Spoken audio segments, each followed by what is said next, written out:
Captured your flag.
Captured your flag.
captured your flag.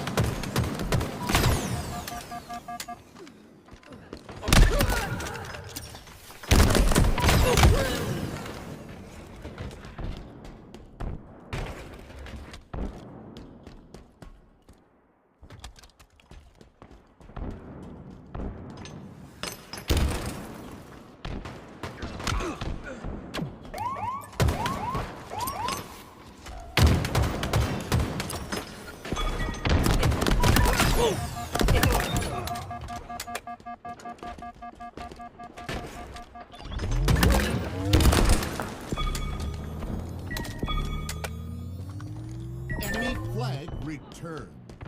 5 minutes remaining.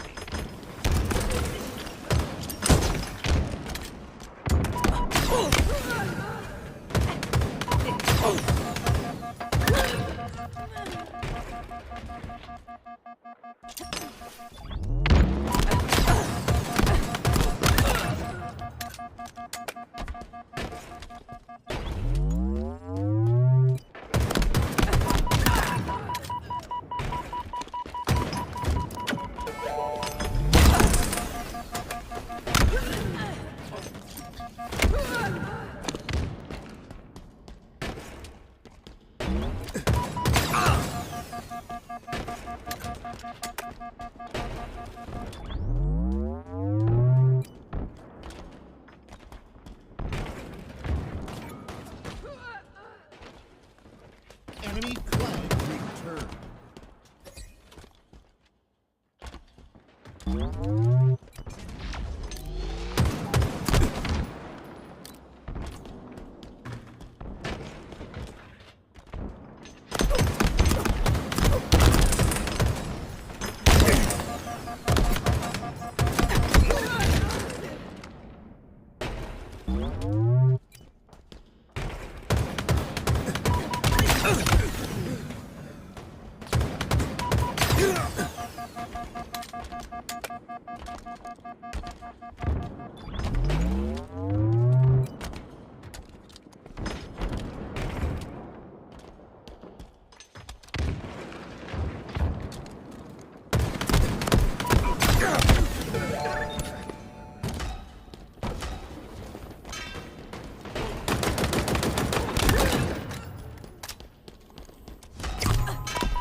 Captured your flag.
Captured your flag. Defeat.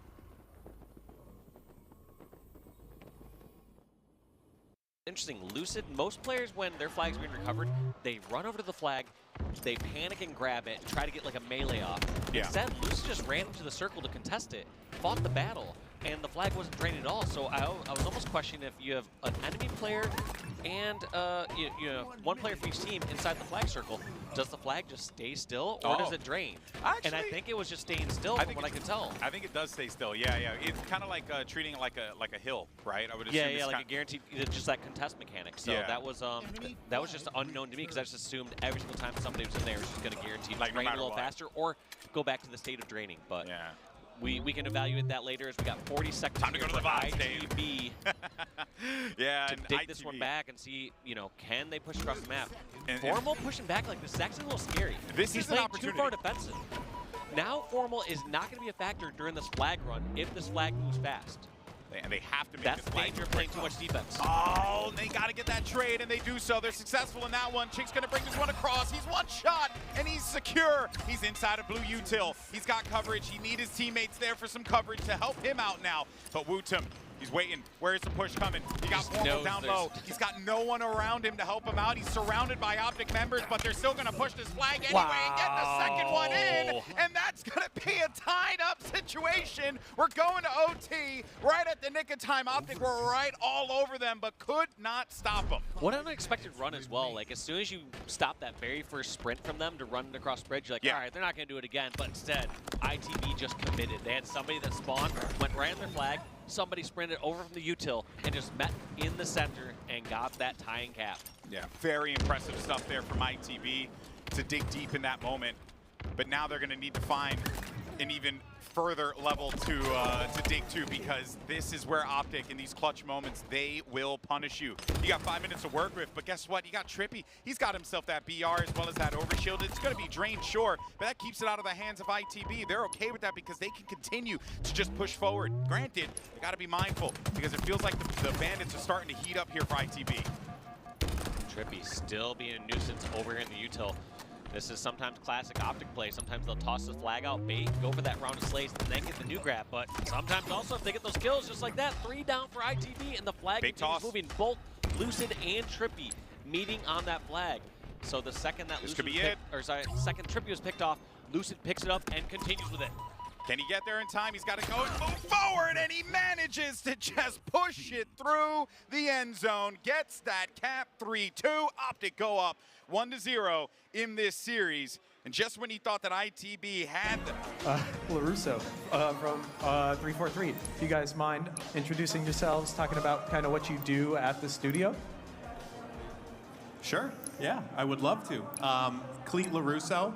I joined the studio 5 years ago on the competitive insights team. I actually used to be a former professional player many moons ago. If anyone remembers, Assault. Yeah, that's right. That was my alias, Assault. Named myself after the mode. But now I do still do the competitive insights, and I also do game design as well. So starting to transition to that has been a fun and fulfilling. And you got to work a lot on the updates that we're about to talk about. Yeah. Absolutely, yeah. A lot of the stuff that has recently come out and the stuff we're going to talk about today, that's going to be stuff that I directly worked on. Very cool. And Colin, you mind? Yeah, so my name is Colin. Yeah. I work at Skybox Labs, which is up in Vancouver. So I'm part of the engineering team that is working with John and Cleet to sort of, today we're going over gameplay and sandbox, so the engineering team is supporting Cleet, either fixing bugs or adding little features, sort of to execute on the vision and what we want out of it. So, that's what we're here to talk about. Very cool. Well, thank you both for joining us, and thank you everyone for watching here in person and online. We are going to be focusing on our sandbox update that launched with Operation FleetCom. So I know there's been speculation around anything else. We're just focused on things that we have touched on before, and we're going to dive into kind of the developer back-end stuff, share a little bit behind the scenes. So I'm excited to dive on in. We should have a PowerPoint prepped. Spent a lot of time working on PowerPoint leading up to this event. Learned a few new things, which was really cool. But yeah, like Colin was saying, he's coming down from Vancouver, from our partners up at Skybox Labs, who have been doing a fantastic job helping us support Halo Infinite and have been working on Halo for quite some time now, almost 10 years since Halo 5. Absolutely. Super appreciative of all their efforts as we continue to make Halo just great, you know? Absolutely. Yeah, and shout out, I think we do have some Skybox representation, some Sandbox developer representation in the crowd today. Oh, so very cool. Thank you for coming up. Yeah. Yeah, appreciate people making the drive down to check it all out. But sandbox overhaul. We touched a lot of different things with this update, right? We called it 1.8. It was Operation Fleet Comm. You can see we touched so many weapons, weapon variants, grenades, and vehicles. Khalid, we kept you busy. Yeah, when I'm looking at this list right now, I'm like, wow. We really, really went through a lot of weapons, a lot of those variant weapons that you see listed there, grenades, vehicles. We've really, touched on a lot of things. And yeah, I mean, a lot of quality of life improvements, some a little bit more, experimental things, and, it's been fun. I've really enjoyed it. And granted, they would have probably liked to have been able to accrue some more here, but if they keep playing the way that they're playing, they might be able to walk away with this win. The double kill there for Mighties, and he started this map off quite nicely with 4 kills to his name, and he's got himself that shock rifle, so let's see what he could do with it. Looking to zap some fools. He's gonna try and find. I like this position. I wonder if he connected with that. It seemed like it was almost spot on. I think he did, but I don't know if it counted because, correct me if I'm wrong, but when you shoot through the shroud screen, you don't get the hit marker notification, right? I am not certain on that. Yeah, I haven't. To be fair, I throw out a shroud screen. The last thing I do is shoot, so I guess I gotta go ahead and I feel like you would still get the hit marker. I think no you matter should, right? what. Yeah, I don't think that would be. I never paid attention to it, so it's just one of I'm those not things. spraying wildly in there, but yeah, I'm not 100%. All right, well, look at this here. An 11-6 score line right now for ITV means that they continue to maintain this lead and in a fashion that I don't think that Optic were necessarily expecting to start things off here, right? Given how, Optic in the slaying category, they were absolutely roaring in map 1, connecting with so many shots. Really, Wootum had a couple of moments of brilliance in that Aquarius CTF game, but it is certainly now a different script here. If anything, it's gone to show that ITB, man, this team is layers, Dave. They have the talent, they have the potential. Absolutely. I mean, they're off to a good spot right here, but there we go. Sometimes also 3 kills, I guess a 3 for 2 in another neutral fight there. There's a lot of times where you feel like as the game slows down, sometimes these teams, especially like a squad like Optic, thrive in those situations as they can set up their pushes, they can set up plays there. But as we just saw during at least that last exchange, it worked out perfect for ITB. And when I say perfect too, it's like a 3 for 2 trade. Like not that great. It's like you come ahead by 1 kill, but those kills add up. Yeah, they really do. They really do. And right now they're adding up in the favor of ITB, and Mighties is on track to, have a pretty great start to this game here if he can put some kills together with this shock rifle. Currently sitting at 0 deaths right now.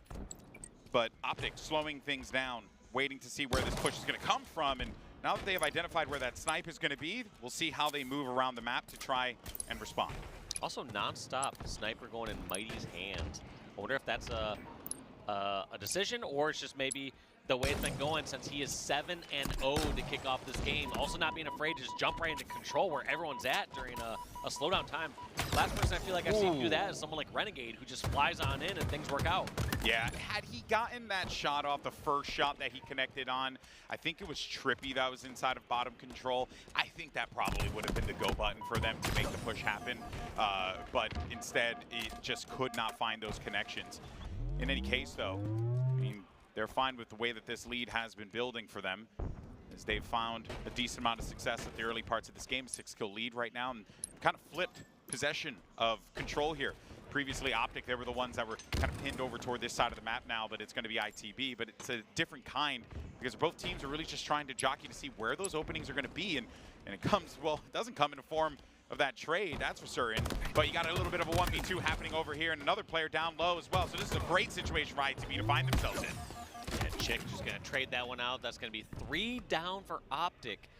I believe we saw a couple down for ITB. I didn't see the deaths, how early those ones flew out, but still around that 7-kill lead that we've been seeing, around that 10 to 17 mark, and then also here against ones at the 23 mark. Yeah, it has been quite impressive so far from ITB to maintain this lead that they've built up in the early parts of this game. But it's just strength right there. Like, it feels like as soon as Optic got one time where kills went in their favor, they are just flying across and they eviscerate that lead. 7-kill lead down to a 2-kill lead, just 2 exchanges. Yeah, and that is the power of Optic Gaming, right? That is what's made this team so good for so long, but it's also what has contributed to each of these individual players' personal success in their careers, because they can just find that next level, and every single time they do so, it gets more and more challenging to play against them. So if you're ITB here, this is where you got to have these conversations with one another. All right, we had a 8-kill, 6-kill lead at one point in time. It's now they have the lead. What do we do? How do we respond? Because right now I'm seeing a lot of players from ITB kind of struggling to get together because of the fact that Optic are doing such a brilliant job of just isolating these fights and taking advantage of them. Yeah, Lucid trying to run away with the shock. Hits that running shot, decides to make a double plus killing spree.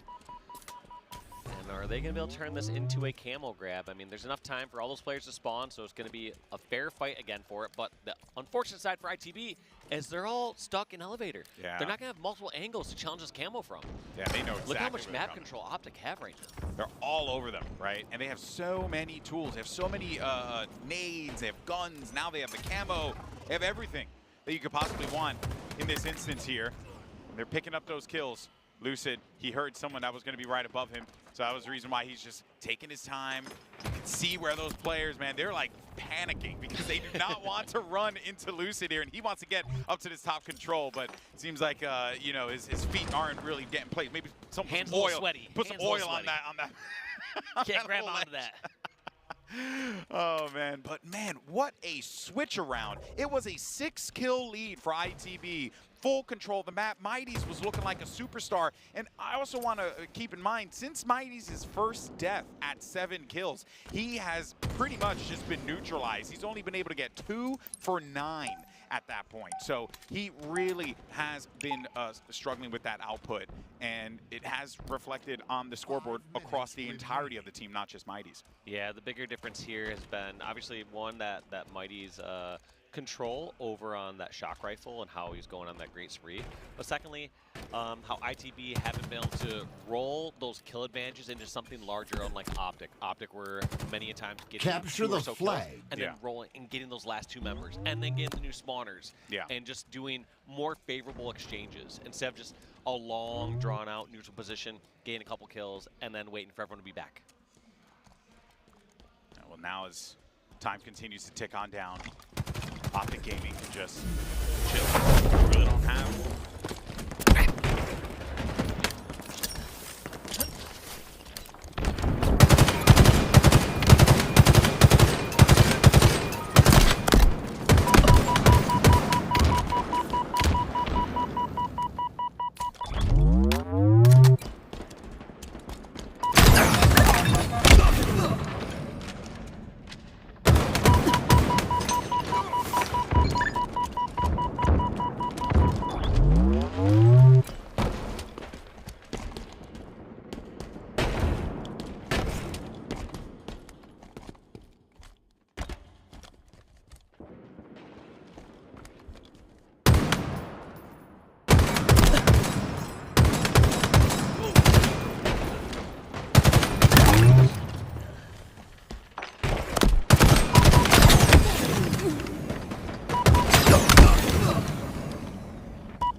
Captured your flag.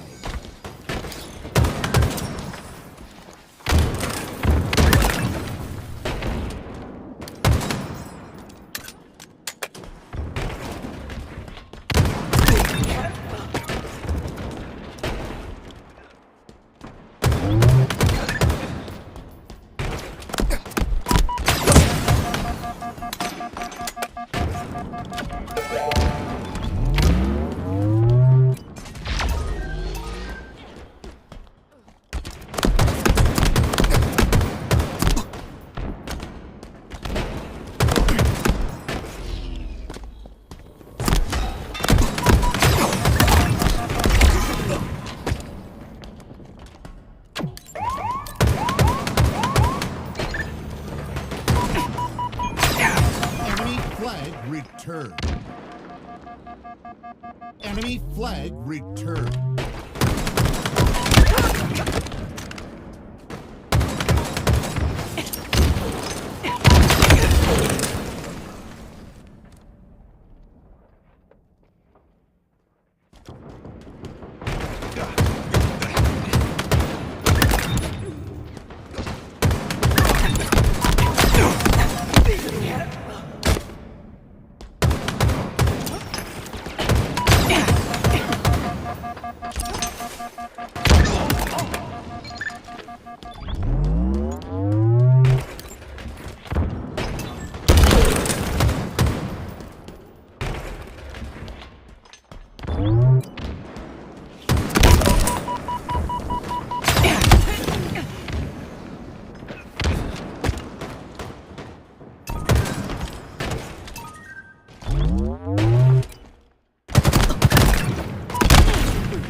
Enemy flag returned.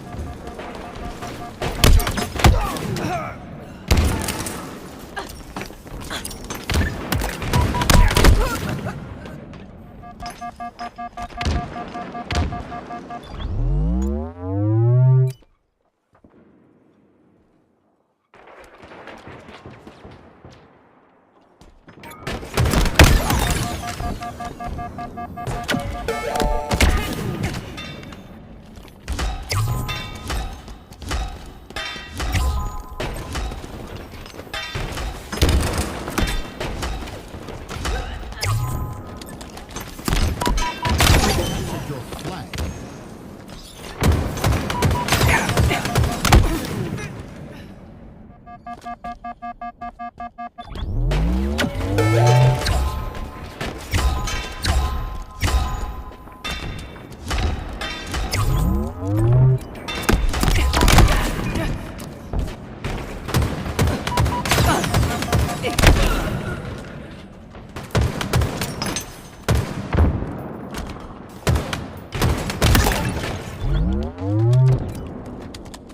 Enemy captured your flag.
Remaining.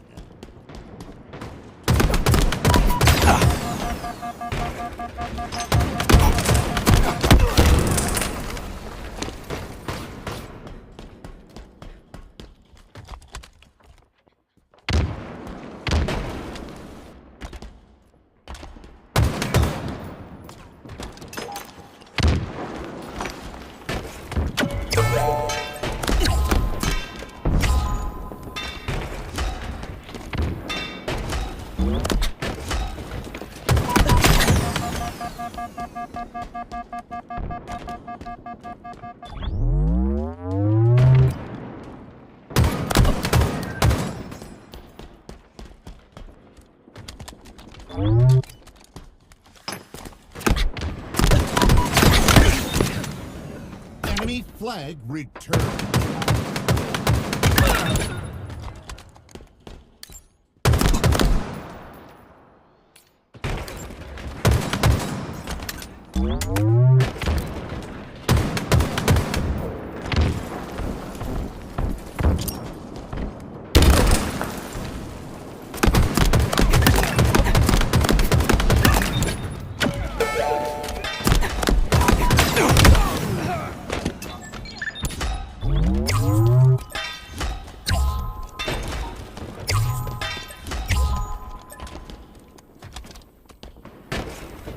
Captured your flag.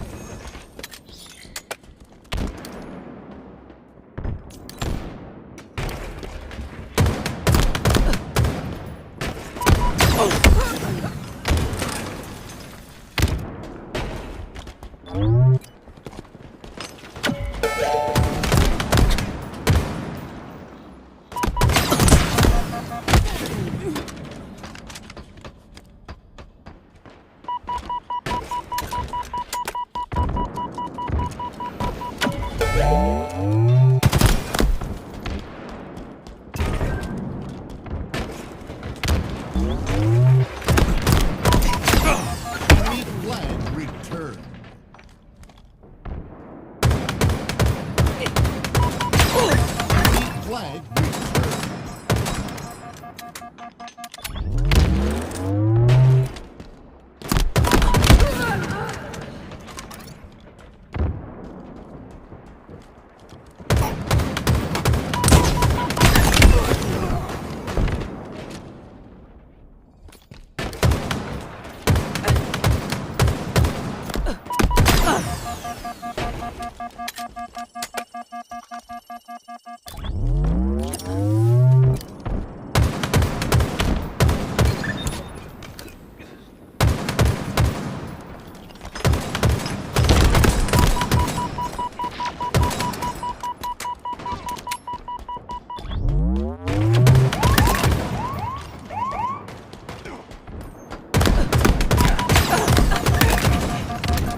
Enemy flag returned.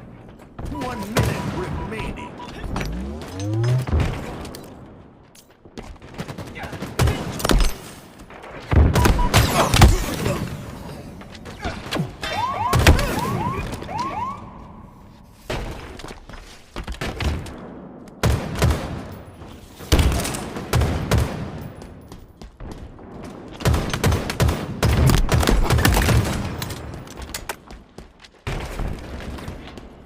Seconds remaining. Enemy flag returned.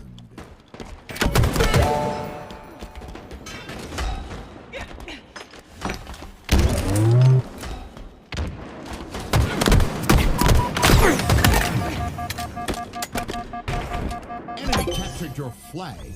10 seconds.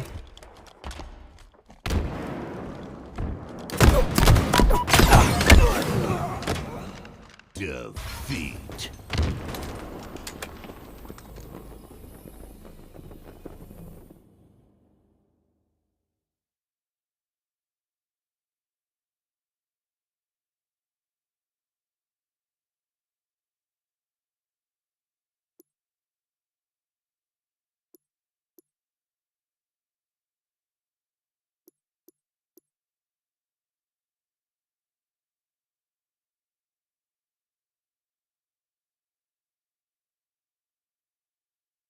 Manu falls.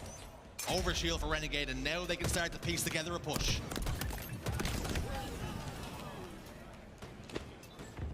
And I was wondering if it was going to be fast, if it was going to be frantic.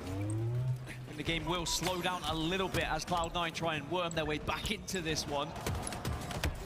Although Manny gets a big kill, and actually now they can see a flag potentially pulled on both sides here. Again, it's Snakebite that's going to be behind enemy lines. The Snake is a Slytherin right now. Suspector receives a little bit of damage from range. He thought about going for that flag, but he was backed up ultimately. Shield's getting tanked away now. But he continues to play behind Cloud9 here. Continues to be an issue and a concern for them. They can't get comfortable. And as these two teams continue to jostle for position and figure each other out, they've got to keep tabs on Snakebite. He's really annoying what he's doing at the moment because they want to take him out of their engine, they want to find him in their flag, but as soon as they turn their attention, they give up a lot of map presence and they give the possibility of FaZe just taking angles on them. So he is being a massive thorn in the side right now, and they are pretty much just ignoring him. They said actually it's not worth trying to go back, but now they have to focus because he's moving that flag. Already made it to the halfway point as well. He stops and he waits for help, and it comes. Royal 2 gets one. Royal 2, always ever present when it comes to damage. Snakebite really is one of the best players in the league when it comes to flag running.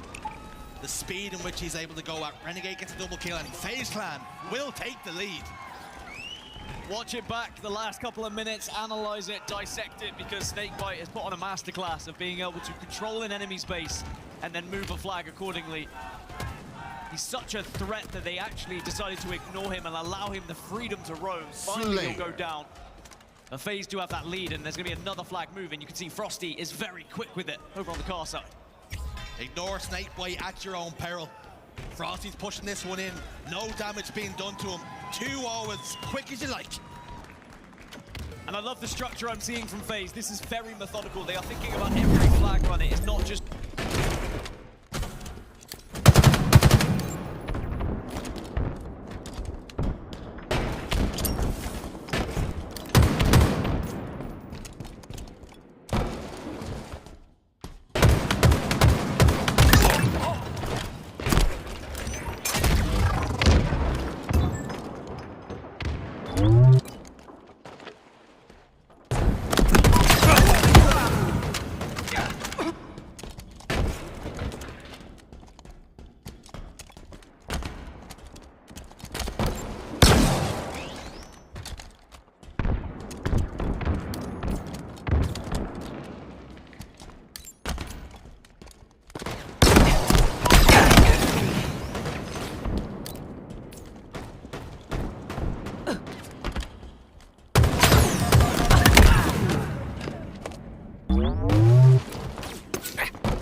pieces line up for FaZe Clan. They truly are a terrifying outfit.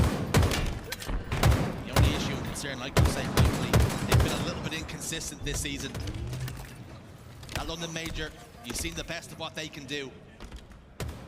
You see the good, the bad, and the ugly with FaZe Clan, and you might even see it all in the same day sometimes. But right now, Frosty 18, 7, and 13. Renegade hitting 20 kills. If they're going to win championships, those two superstars need to find the form, and they are doing so here and now. This should be the fourth flag, and it's going to be the perfect toss. It is going to be 4-1 with 4 minutes left. Things just gone from bad to worse for Cloud9. It's very unlikely they're going to have the minerals to get back into this game, and then it gets even worse when you look at that map 2 in this series layout as well. I think FaZe coming into this, they want to make a statement. They want to say to the likes of SSG, to the likes of Optic Gaming, Shopify, that we are here to play. There is not going to be any bum results this time. We'll see you in a winner's semi. We'll see you in the winner's final. We'll see you in the grand final. FaZe want to defend that title. Title defense is well and truly on. Already here, winners quarterfinals. Time flies when you're having fun. We are always doing that at the Halo World Championships. Septify back down into Blue Engine. Renegade keeping tabs on him, passing that information over to his team. He's being cleared here though. It's good work from Cloud9 as they can continue to push forward. Time's going to start to play a factor here. That plasma grenade's not going to hit Royal 2. The second one will though. Running out of time. We have seen miracles in the past on Aquarius. Can Cloud9 do it? Can they do the unthinkable here? One flag capture away from defeat. They need 3 without reply just to tie this one up. And Sab has been a key focus for me in this series. He's 13 and 16 at the moment, make it 14 kills on the board. Throughout the season, going up against FaZe, he is averaging 0.5 KD. He has really struggled against this roster. To see him a bit more comfortable in this first game means I think he's learned a lot about how to play against FaZe Clan, because I think as you practice, as you learn, you really need to be looking at the players you're going up against and the play style, and how does that affect you as an individual? Are you doing enough? Are you getting caught out too often? As I say that, Sab is going to be the last remaining player, and this flag's going to be moving again for FaZe. Manny top P drops down front base, avoids the gun of Royal 2 for a moment, but not long enough as Manny will eventually fall, but Suspectors managed to even the odds just a touch. Snake bites behind enemy lines once more. Really has been a serious issue and concern for Cloud9. The flag's been tossed out. 1v1 with Manny and Renegade. Manny comes out on top this time. They need to keep winning 1v1s just for their confidence that maybe game 2's story can shift a little bit, because they truly are running out of time here. I would dare say it's near impossible to get 3 flags back in 1 minute 40 against FaZe. We've seen 3 were scored though in very quick fashion when FaZe did it themselves. But sadly, it doesn't look like they're going to be making those kind of mistakes. Suspector's going to try his hardest though to put that first on the board, to give them at least an opportunity, a chance to get those 3 back-to-backs. But you can see where Royal 2 and Renegade are currently positioned. They're going to make it almost impossible. You can see Spectre was caught between 2 mines, caught between 2 members of FaZe. Royal 2 sitting in his base and Snakebite behind him doing damage. Double kill for the General. Starting to roll forward now. Gets that flag return just to dash the hopes and dreams of Cloud9 of having some sort of miracle comeback. He's been in this base so much that he's almost a landlord, charging Cloud9 rent just to come back to their own base, and he continues to bully. Great for Cloud9, chance to move the flag and maybe get this 5th and final one in. That would be just FaZe Clan defined right here, wouldn't it? They like to just make sure they dominate in as much of a fashion as possible, and sometimes that is by getting as many flag caps on the board. Renegade doubled all the way back. Wasn't rewarded with the kill. 3 go down for FaZe then. I think they start to feel like this one's already done. Even if this flag gets pulled, so little time remaining now. This is just a consolation prize for Cloud9. Yep, this game's over. There is not time for Cloud9 to do all of it. It has been a brilliant Aquarius CTF from FaZe, especially those 3 back-to-backs. I definitely want to go back and analyze and see just how they did it, but a lot of it was down to Snakebite. But it's Renegade who will take the plaudits as he gets his 30th kill on the board, and FaZe Clan will take game 1 here in the winners quarterfinals. Absolutely clinical here. On Saturday, FaZe Clan showing their form, showing their class. For Cloud9, their woes continue now as we head into a Slayer against the best Slayer team in the league, Dan. A team that has not lost this particular Slayer as well, all season long. So it does go from bad to worse for Cloud9. And there was moments where Cloud9, they showed some promise and they were competing with FaZe Clan, going toe-to-toe in terms of slays, but it was just the methodical approach from FaZe during that one short period where they were able to get genuinely 3 back-to-back-to-back flags to take the lead. And from that point, Cloud9 were never really going to get back into it. And it was all about positioning. They kind of spread themselves out over the map. Snakebite would be in the base, Renegade would be hunting down the prey, and then you would see Royal 2 and Frosty working in tandem just to try and put as much damage down as possible, listening to the call-outs of their teammates. And then the flag runs, almost flawless. They hardly lost a player as they were moving them forward, and sadly for Cloud9, they could just never get back into the game. And you almost felt like when they had those 4 flag captures on the board, they were starting to play with their food a little bit. Like they could have ended the game whenever they really wanted to. They had pulled the flag out front base a couple of times and opted to double back and slay instead. And you think if they really wanted to, if they had needed that flag capture, they could have gotten it. Yeah, it's one of those where when you are that far ahead, you don't need to push for it. You're always at a risk. If you do overextend, you try and get that flag, you give a counter cap, and then you lose map control, and then it can snowball out of control. Think of it like any...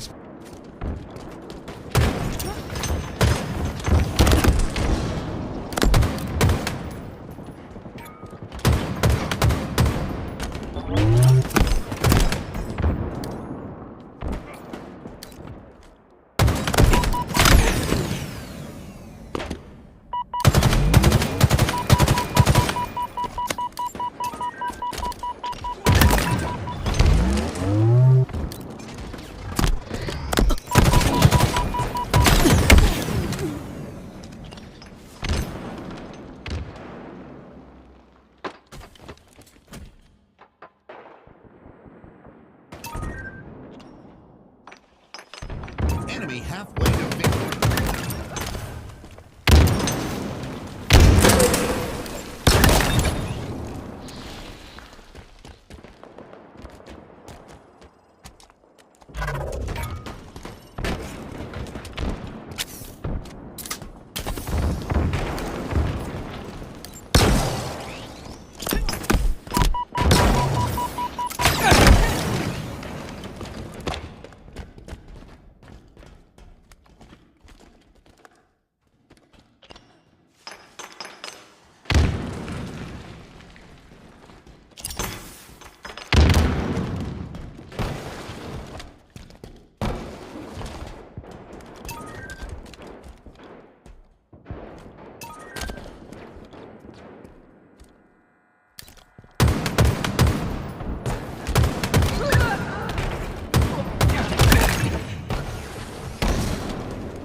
defeat.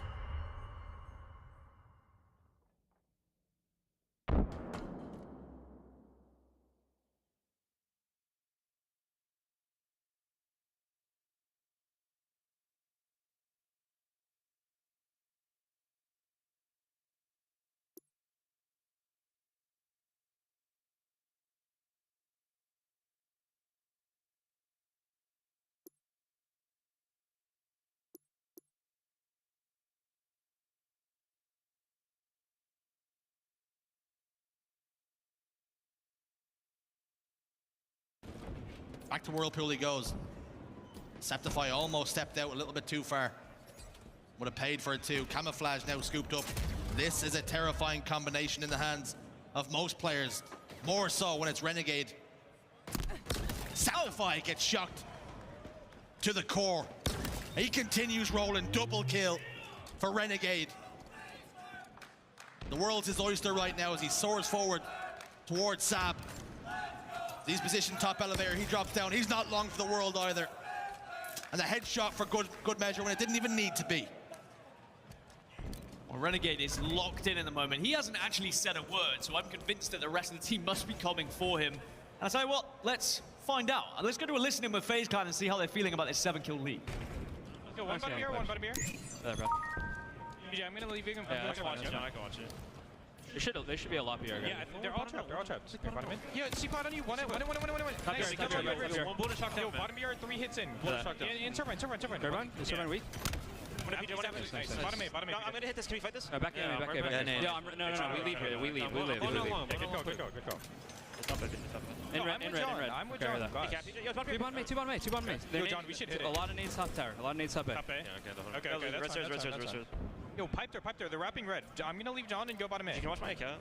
Weak bottom A, Step. Step's one at bottom A. Top A cat, Top A guys. cat can kill me. Top A cat kill me. He's really weak on that. Nice. Good trade. Yo, one shot. Red guard bottom mid. Nice. Yo, grapple's up now. You did. Grapple weak. He's weak with batteries. Might have it. I think he has grapple, bro. Yo, trying to get to... Go, we got camo on 20, guys. Camo on 20. Shot up. No. Top A weak. Yeah, I'm holding glass. Camo 15. They're probably just gonna wait for camo with grapple. Anybody have shot? Few receipts, Okay, okay, I heard that. I got you. Push him.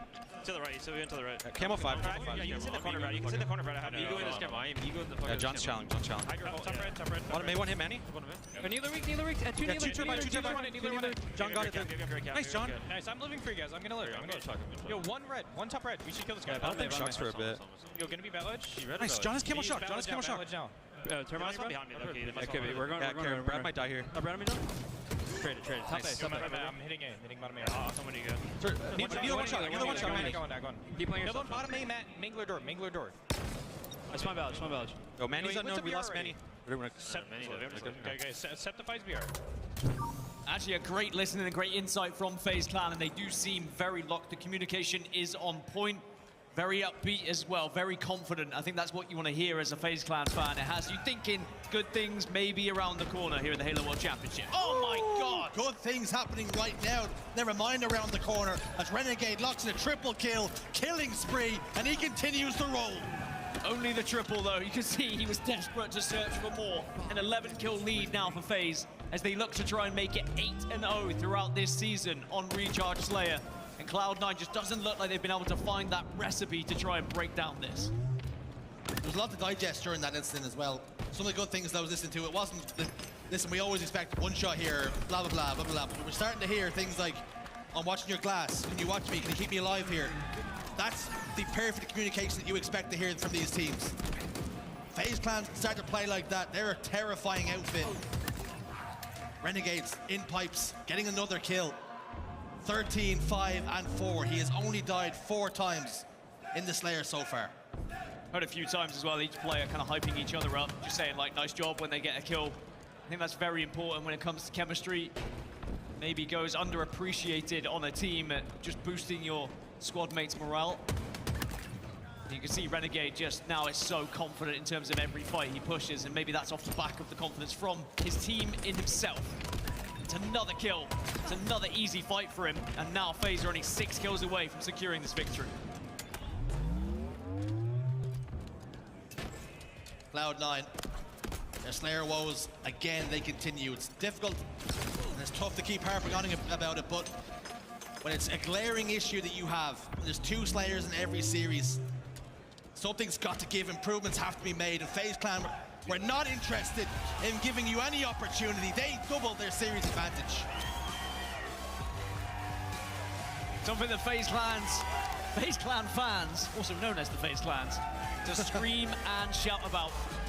They have to try and match the voice of the Optic Green Wall this weekend. The SSG Ultras that will be in the crowd as well. The fan bases certainly will go toe-to-toe, just as the players will throughout the weekend here in Seattle. And I'm expecting this venue to be popping as the tournament goes on, especially as the rest of the open tournaments and the side stations begin to close as well. Sunday is going to be incredible. 2-0 for FaZe Clan, and it is looking like a very smooth ride for them right now. Looking back at the highlights as well, Renegade just showing exactly what got him on this team to begin with. Why was he the hot prospect a year ago? Why they made that change? Moments like this in big series. Beautiful shots, that shock rifle. Terrifying Cloud9. Every single step they made, he was there. For Cloud9, they find themselves down by 2, having to perform a miracle of a reverse sweep against the current world champions. Game 3 will be live fire strongholds. And we know FaZe Clan are very good at that game type as well. Yes, they are. It just seems to be a series layout that is a pretty strong one for them, and I mean, it's hard. You go back and you see, yeah, and then there right there is highlighted the airborne scalar, the grounded player acceleration, so we're able to put that at basically 0 there, and the airborne instantaneous acceleration, which is how players impulse. Able to tune both separately, not all bundled together. So super important to have that granular control. Yeah. Yeah, and I understand that we gave you a per grenade scalar, right? How did that actually end up? Did every grenade end up with the same value? Yeah, that was actually something that was implemented for all grenade types through our game. Yeah, it's their damage effect properties. So we're able to tune them not just for grenades all up, right? Per frag grenade, per plasma grenade, spike grenade, dynamo grenades. Yeah, all grenade types. So it was something that I had requested from Ryan, and Ryan pulled through as always. Yeah. You could.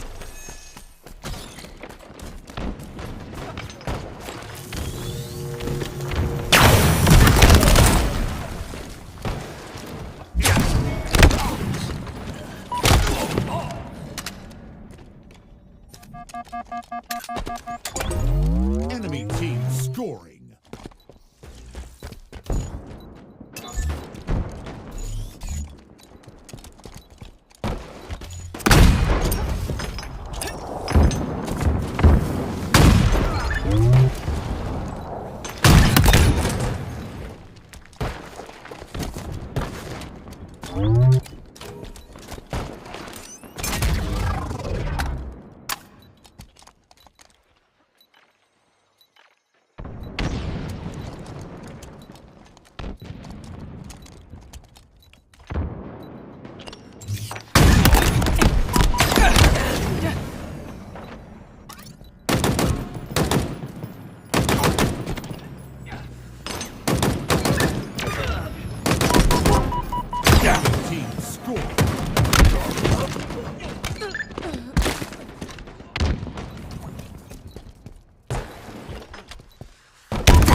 Enemy team scoring.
Enemy halfway to victory.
Enemy team scoring.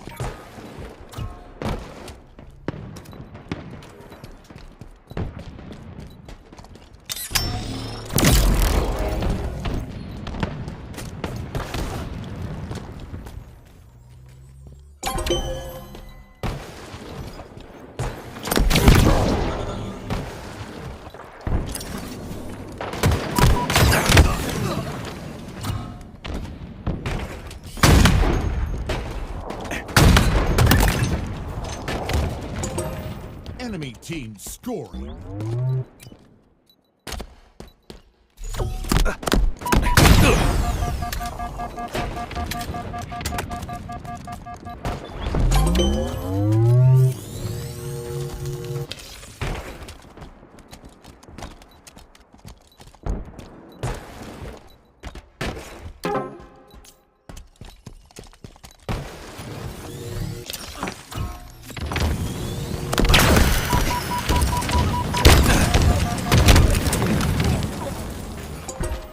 Enemy team scoring.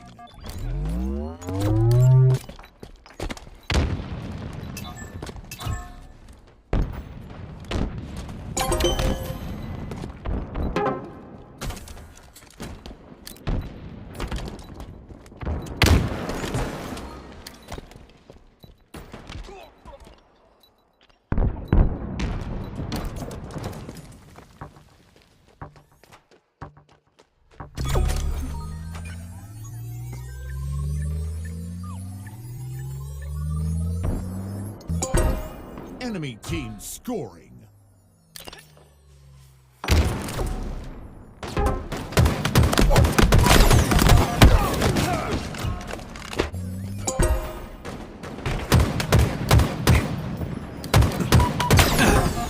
Enemy team scoring.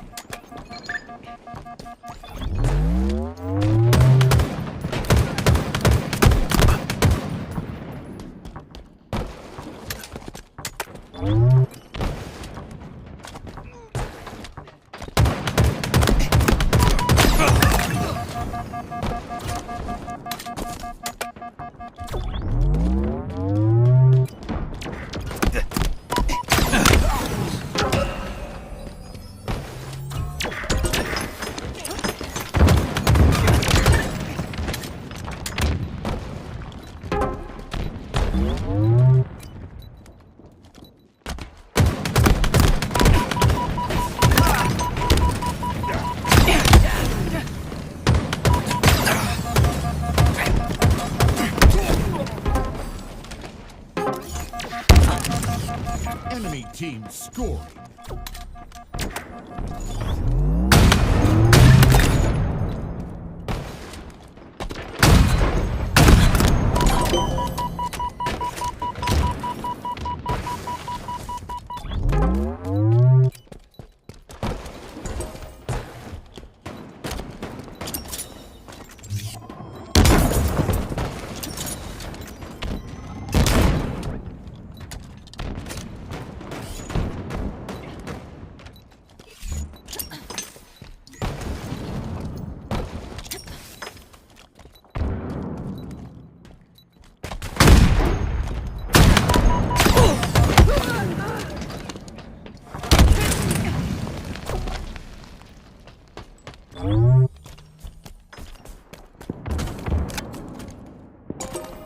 Enemy team scoring.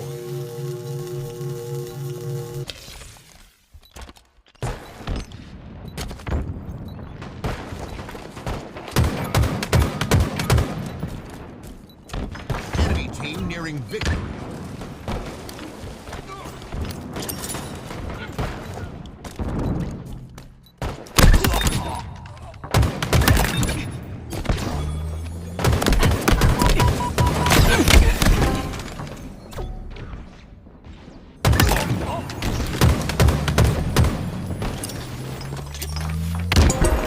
Enemy team scoring.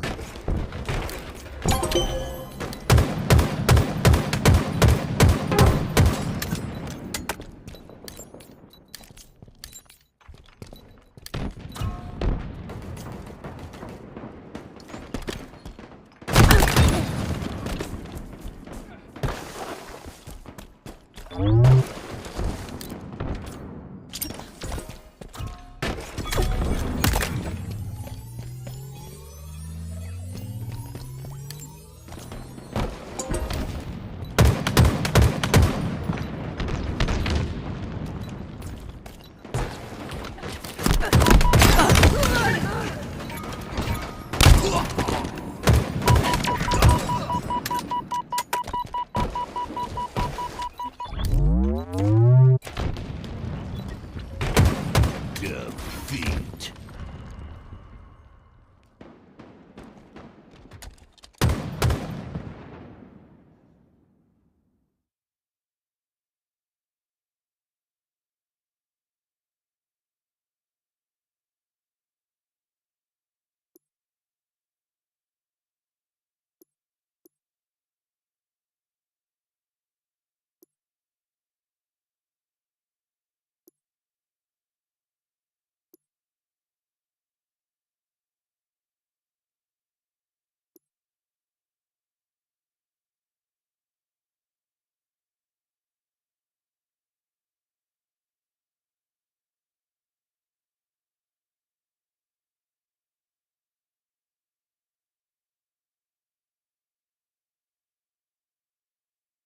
Enemy has the ball.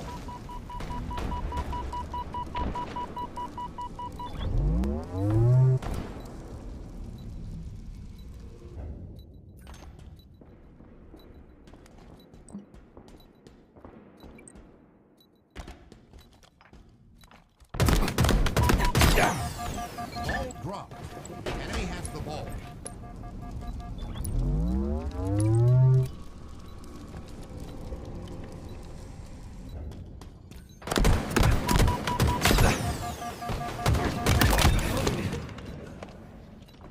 Ball dropped.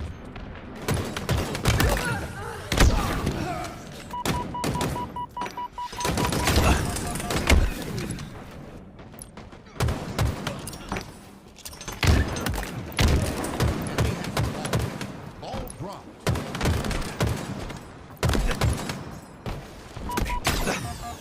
Ball dropped.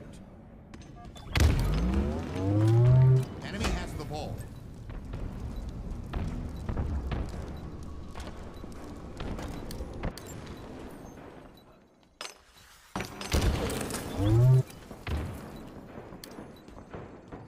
Ball dropped.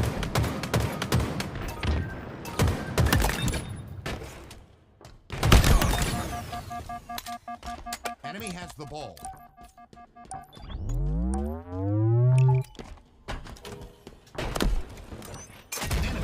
halfway to victory.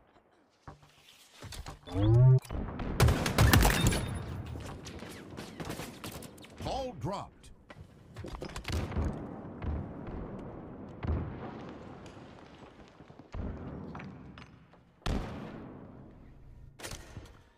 Oddball.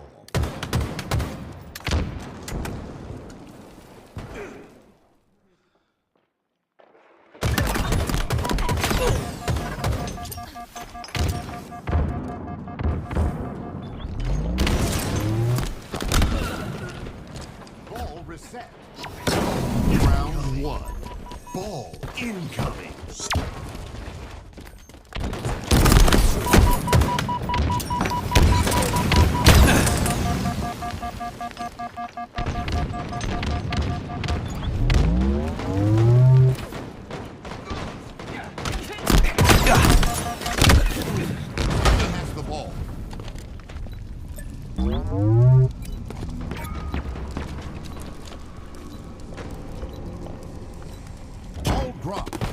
Enemy has the ball.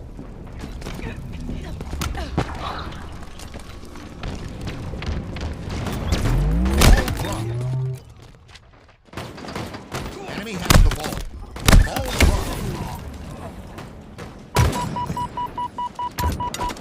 Enemy has the ball. Ball dropped. Enemy has the ball. Ball dropped.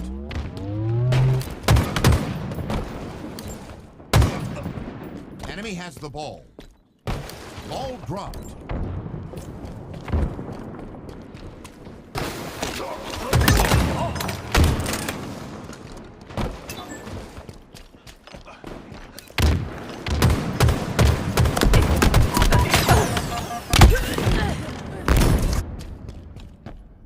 Enemy has the ball.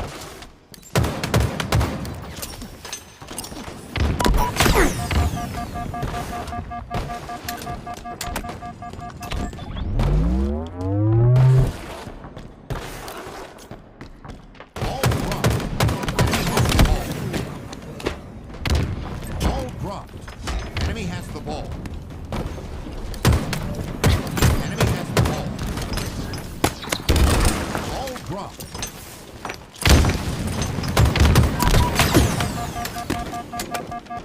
Enemy has the ball. Ball dropped.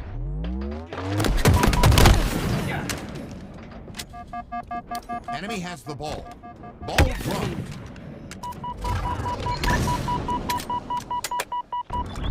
Enemy has the ball.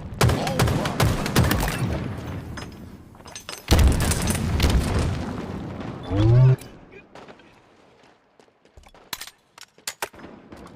Enemy has the ball. Ball dropped. Enemy has the ball. Ball dropped.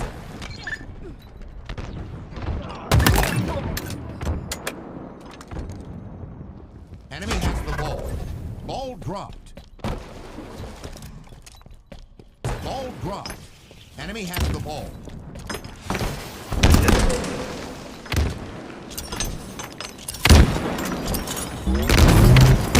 Ball dropped.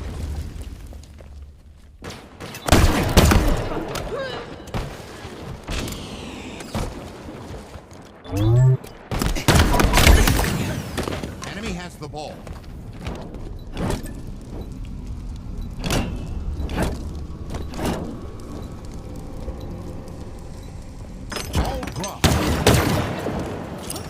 Halfway to victory.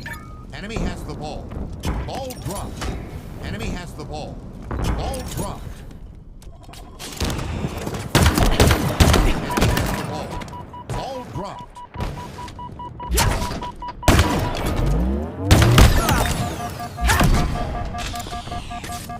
Enemy has the ball.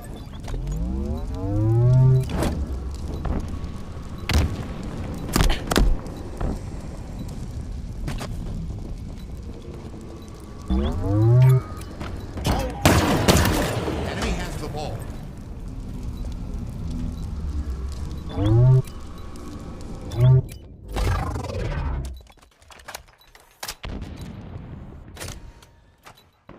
Enemy team nearing victory.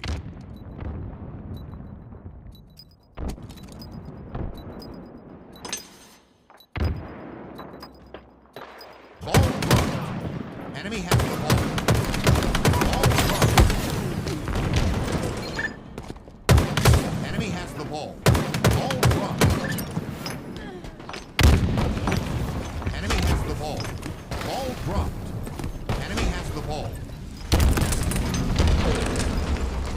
Ball dropped. Enemy has the ball.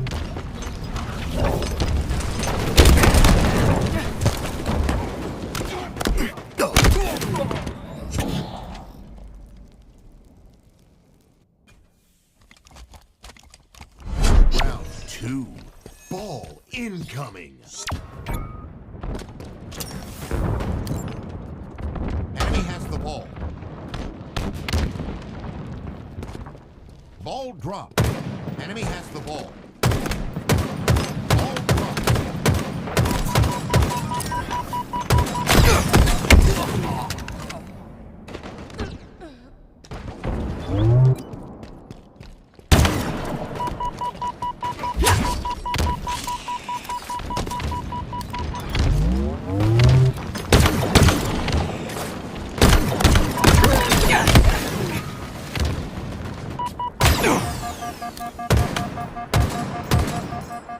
Ball reset.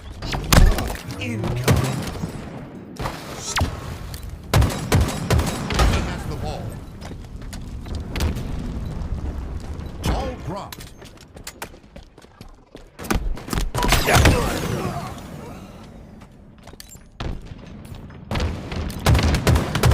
Enemy has the ball.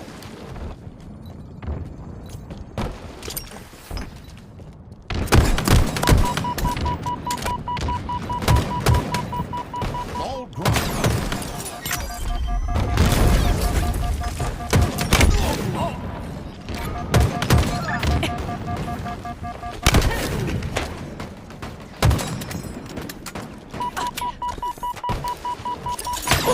Enemy has the ball. Ball dropped.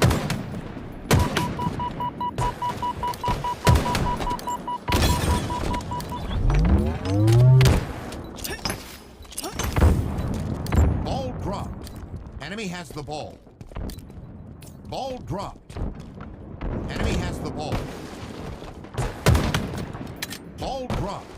Enemy has the ball.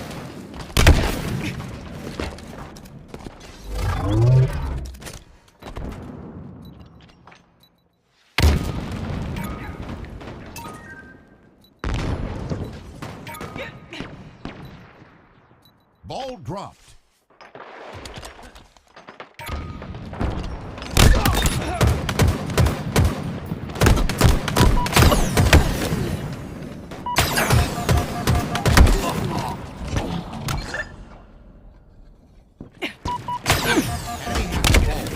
Ball dropped. Ball dropped.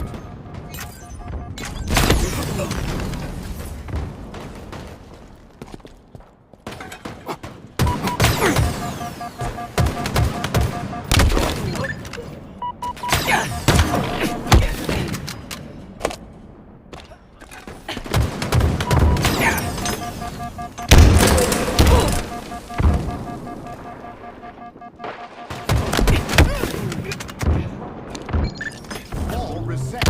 Ball incoming.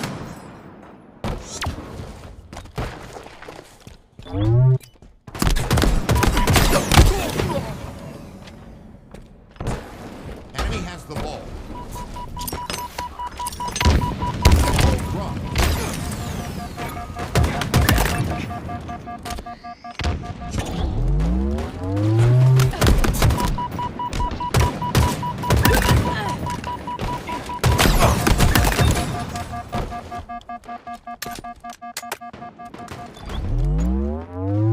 Enemy has the ball.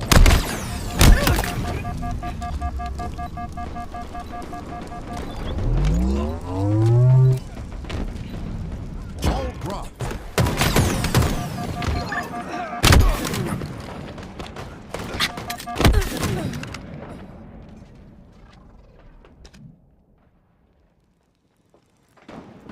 Enemy has the ball.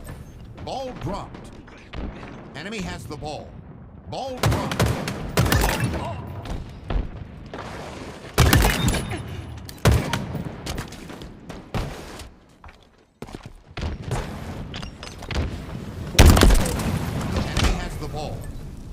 dropped. Enemy has the ball.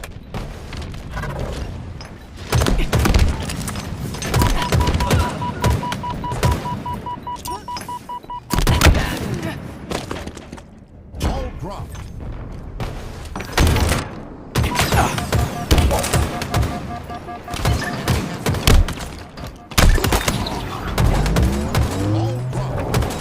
Enemy halfway to victory. Enemy has the ball. Ball dropped. Enemy has the ball.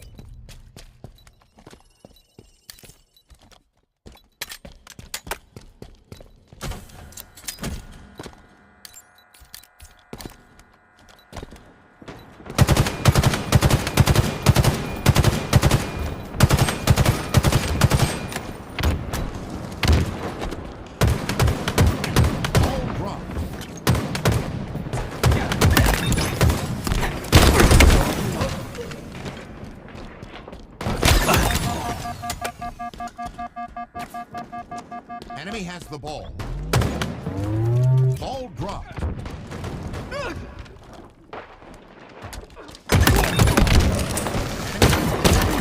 Ball dropped. Enemy has the ball.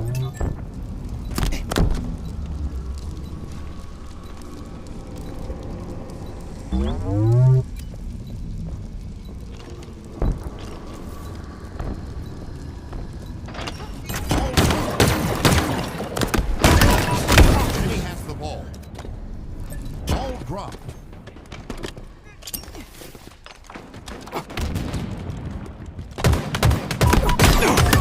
1 minute remaining.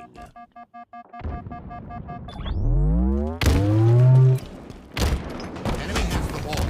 Ball dropped. Enemy has the ball. Ball dropped. Enemy team nearing victory. Ball dropped. Enemy has the ball. Ball dropped. Enemy has the ball.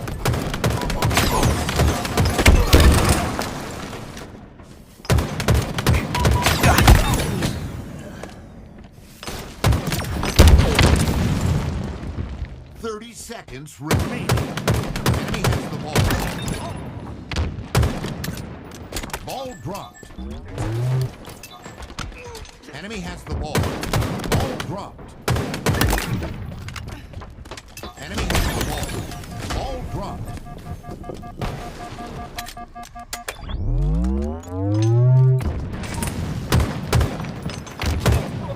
10 seconds.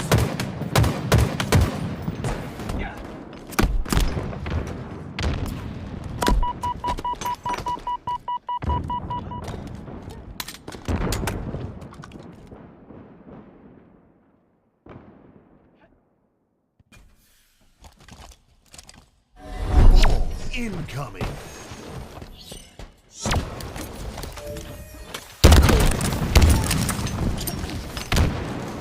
Enemy has the ball. Ball dropped.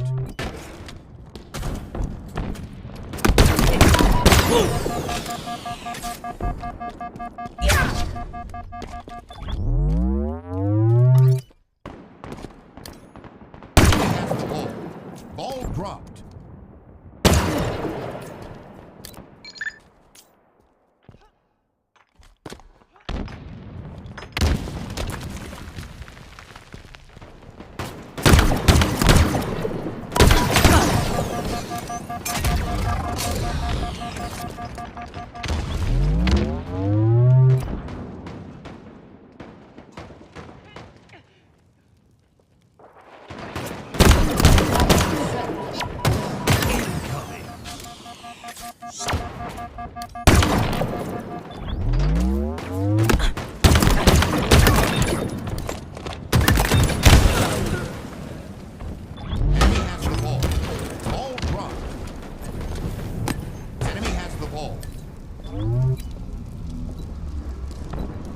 Dropped. Enemy has the ball. Ball dropped. Enemy has the ball. Enemy has the ball.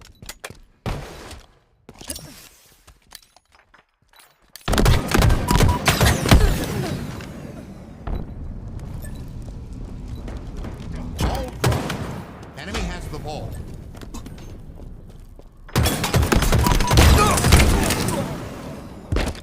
Enemy has the ball.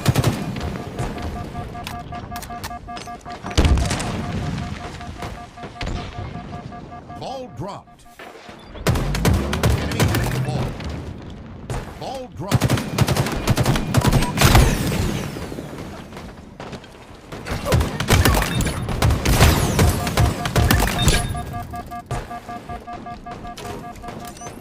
Enemy has the ball.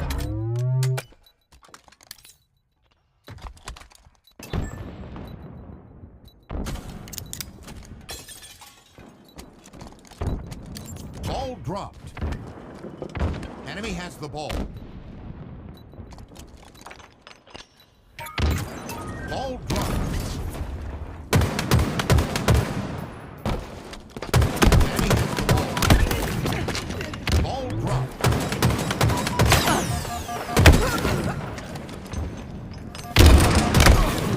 Enemy has the ball. Ball dropped. Enemy has the ball. Ball dropped.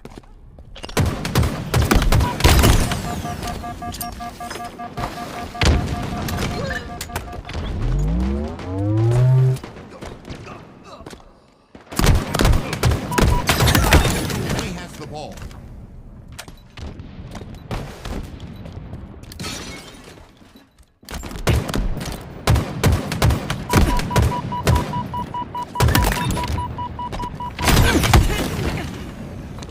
Enemy halfway to victory.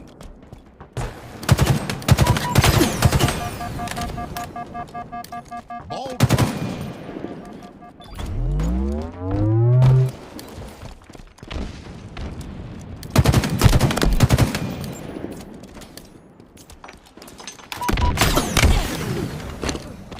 Enemy has the ball.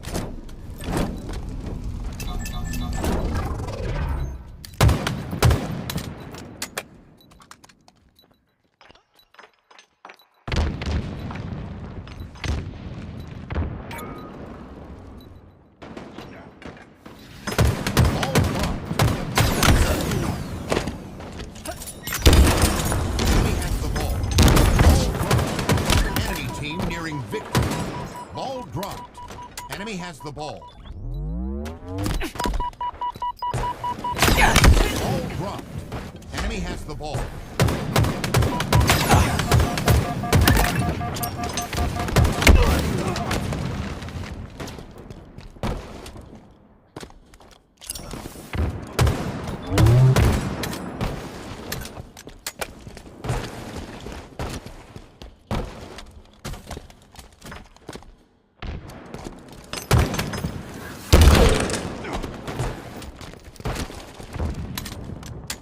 Ball reset.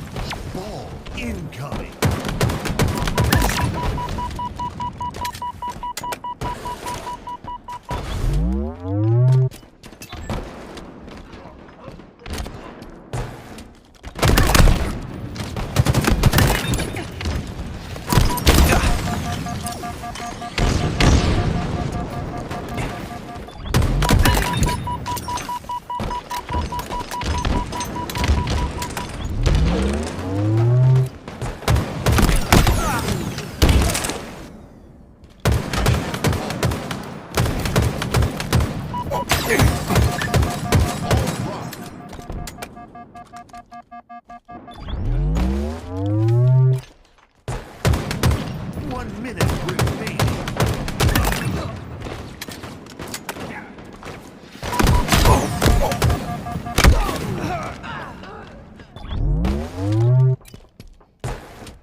The ball.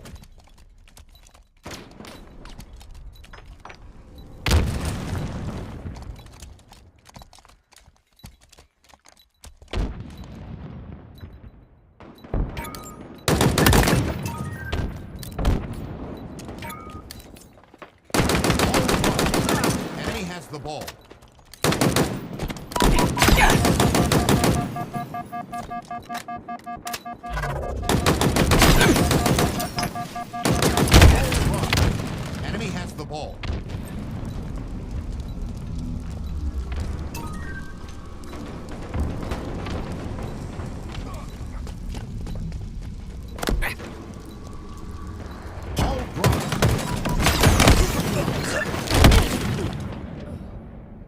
Enemy has the ball. Ball dropped. Enemy has the ball. Ball dropped. Enemy has the ball. 30 seconds remaining. Enemy has the ball. Ball dropped.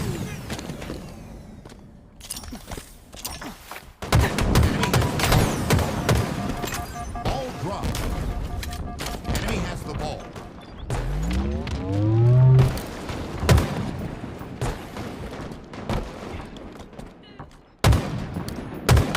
Ball dropped.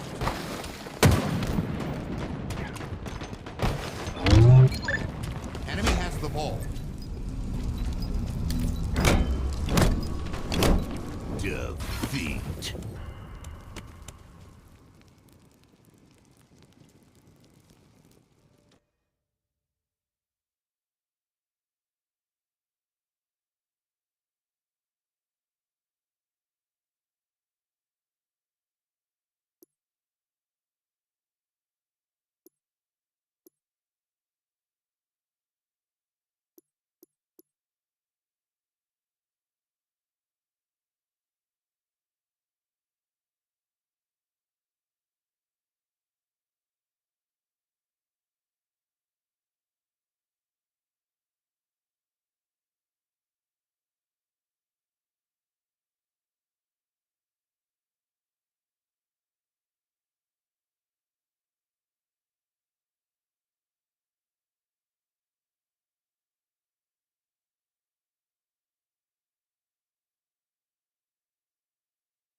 That's exactly where they want them. Well, 17 more seconds needed for ITB to win this map after being 1-0 down, but here comes the complexity push. This ball is going to have to be played, which it will be.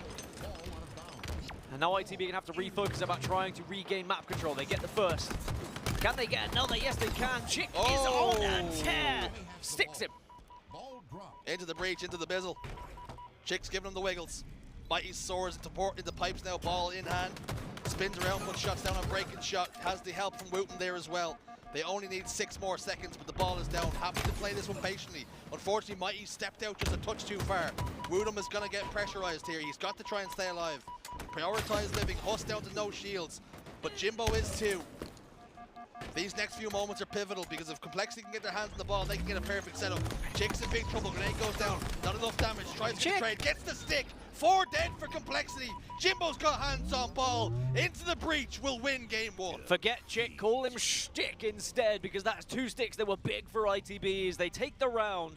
And despite give a shout out to the Forge team. It's a scrappy group. There's not a ton of people that work on that, and you know, it's just to give people context. Like, it's very time-consuming to kind of do all their work with multiple forgers. Every piece of Forge community content that goes into the game requires multiple levels of back and forth, iteration, bug fixing, QAing.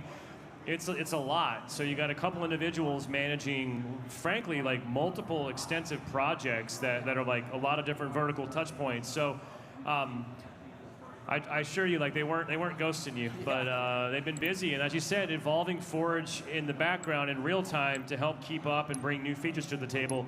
Even like with the addition of scriptable music recently, like that's a game changer, especially for a mode that is all about that special experience, right? The music really brings that atmosphere to life here.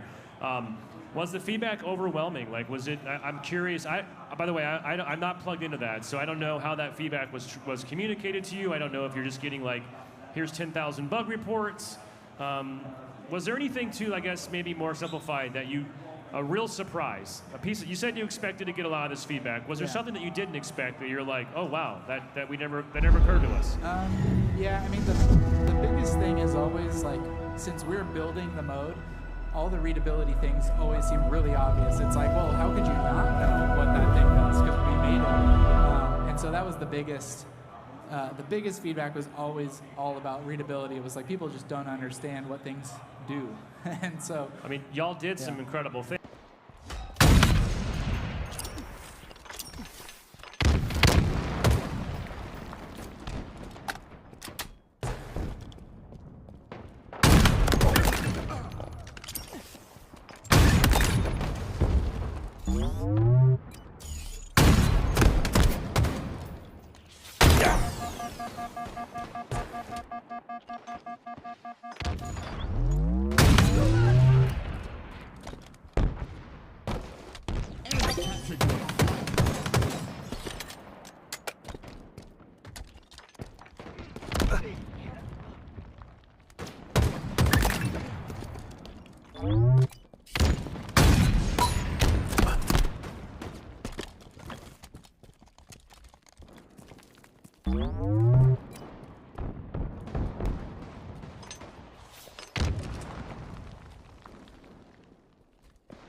Enemy flag returned.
Captured your flag.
Enemy flag returned.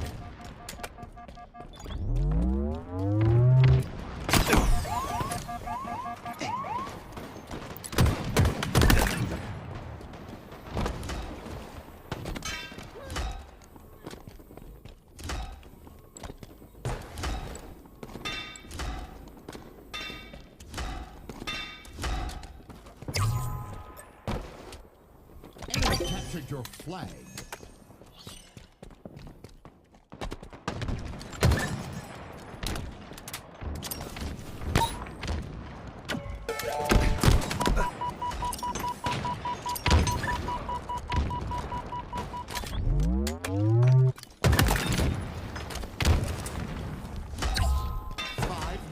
Remaining.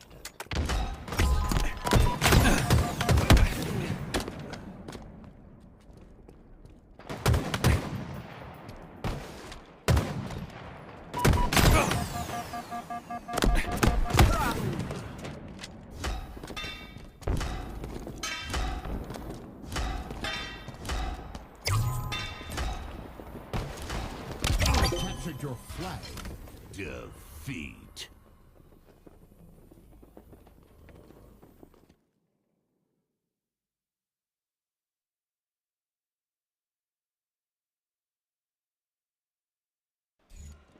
Ryan Noob thought about going top tower. It was a good thing he didn't, because Mighty's was waiting for it with the sniper rifle trained. As he pushes forward once more onto Nest, surveying the land, weighing up his options. 3 members of Complexity not really stepping out of line. Breaking shot is going to, but he's going to sit behind that box. Mighty's recognizes he has to get himself out of trouble here. Woodham and Jim elsewhere though on the map. They're doing a lot of damage, getting themselves a lot of kills. Huss has gotten a trade eventually. But this so far, Dan, is complete control and domination from the Europeans. It's a 13 kill lead. And they're happy to take this one slow. Force Complexity to try and do something here. Every time Mighty's presses his right trigger, I feel a little tingle. Yeah.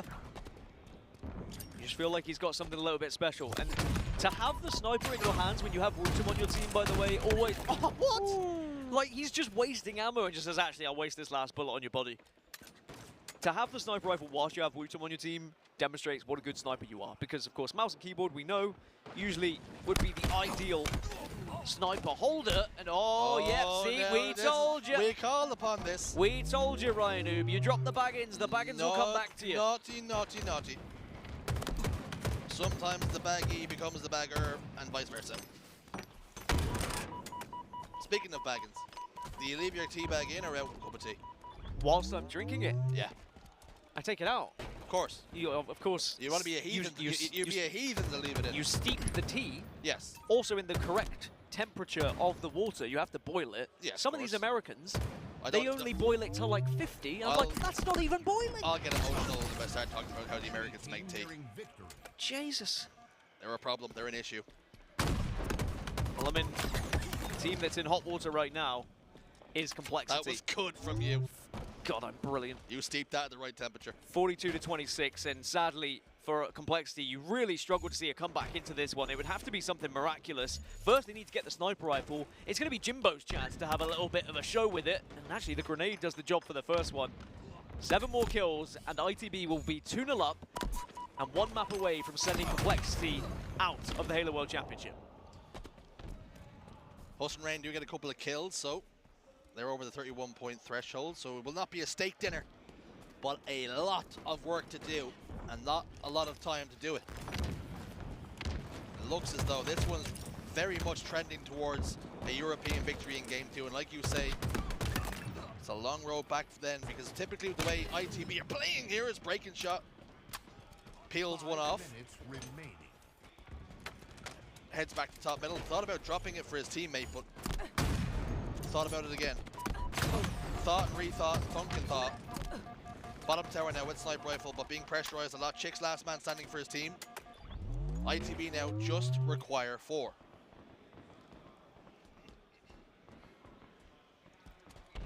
Breaking shot, defending his tower. Sadly, I don't think that ITB are going to go anywhere near it. They don't need to. 2 more kills. Make it just 1 more kill now for Into the Breach. And unless we see something crazy, which we won't, Mighty gets the last kill on the board. And Into the Breach, 2-0 up here against Complexity. And 1 step away from securing...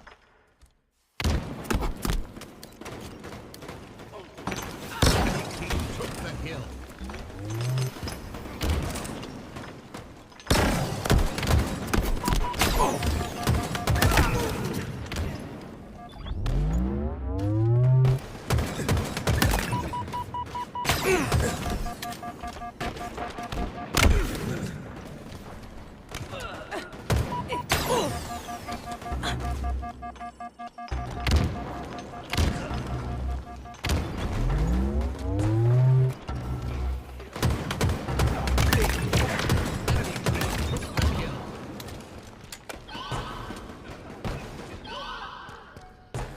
Enemy about to score.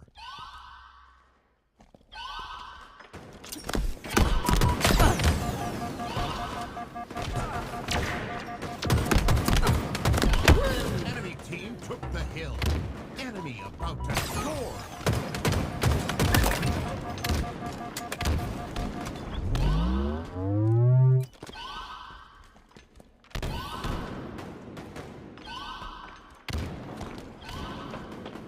Enemy team score. Hill incoming.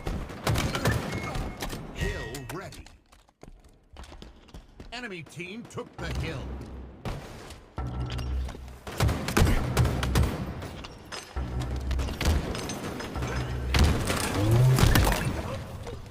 Enemy team took the hill.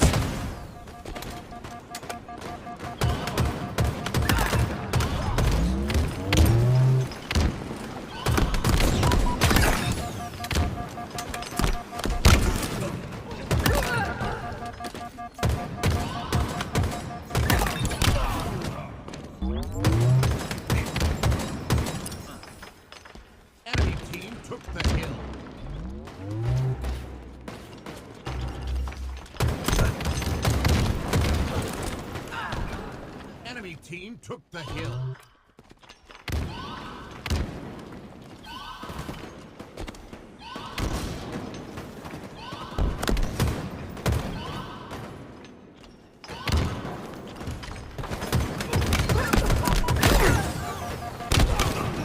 Enemy team took the hill.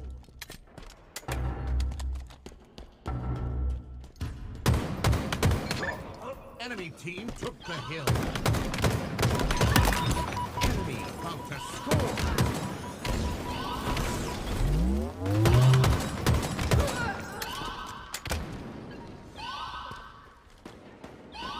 Enemy team scored. Hill incoming. Hill ready. Enemy team took the hill.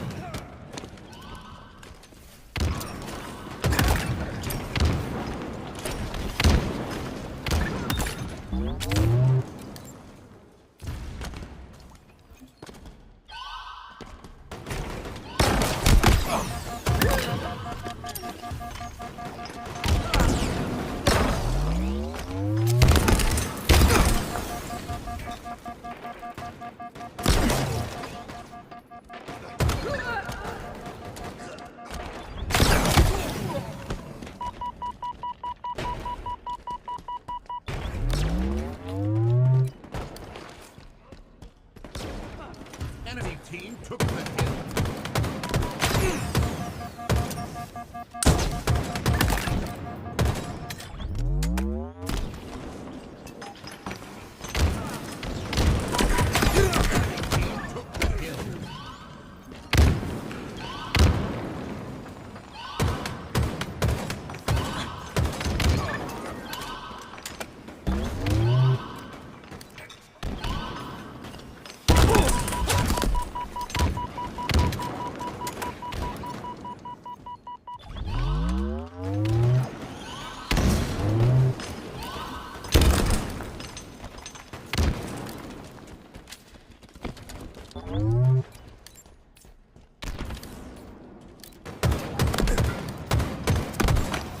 Enemy team took the hill.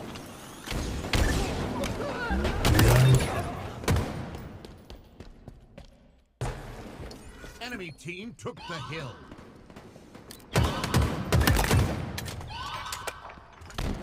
Enemy about to score.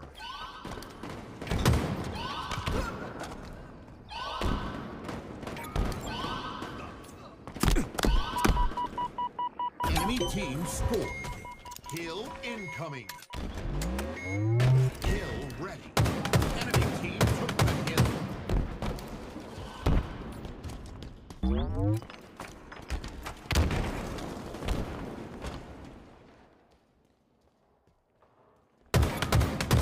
Enemy team took the hill.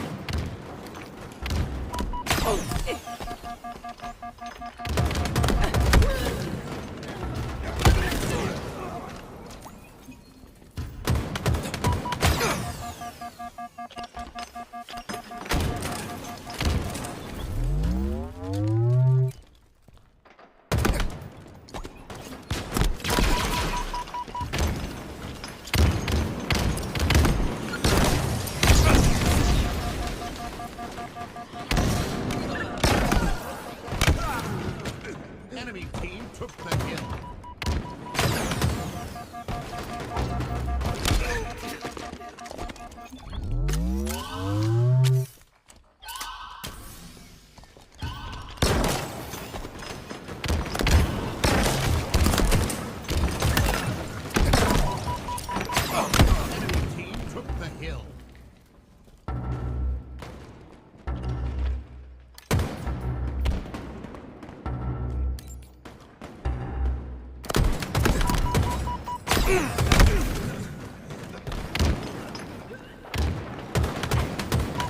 Enemy team took the hill.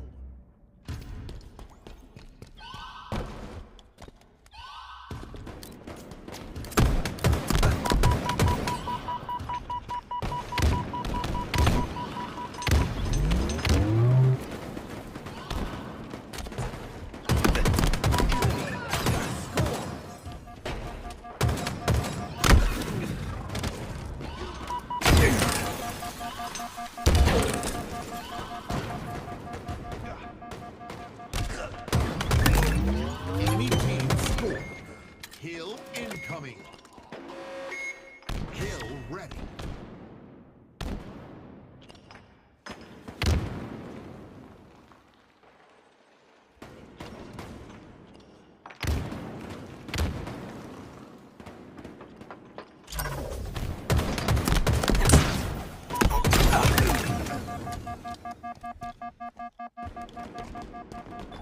Enemy team took the hill.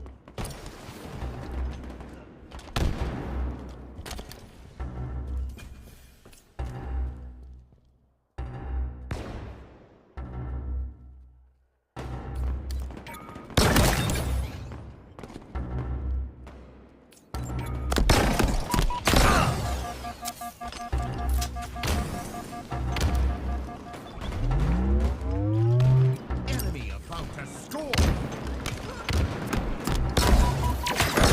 Enemy team took the hill.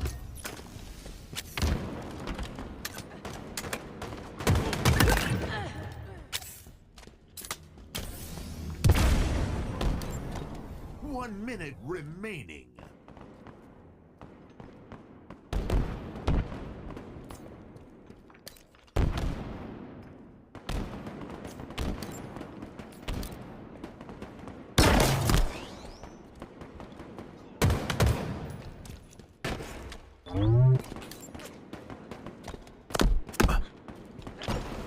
Team took the hill.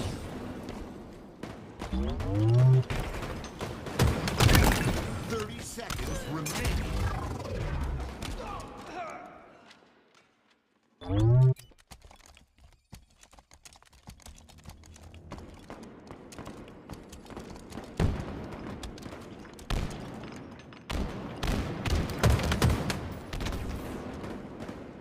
Seconds.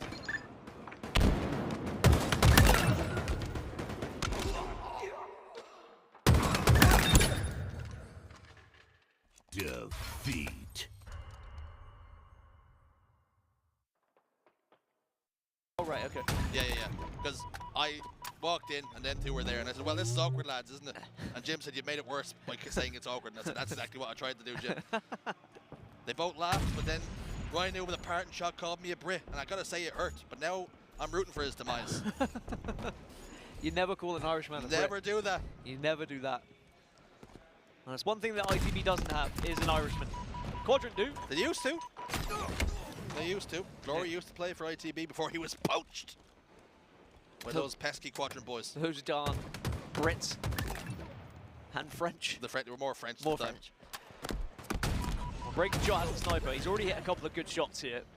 8 minutes remain.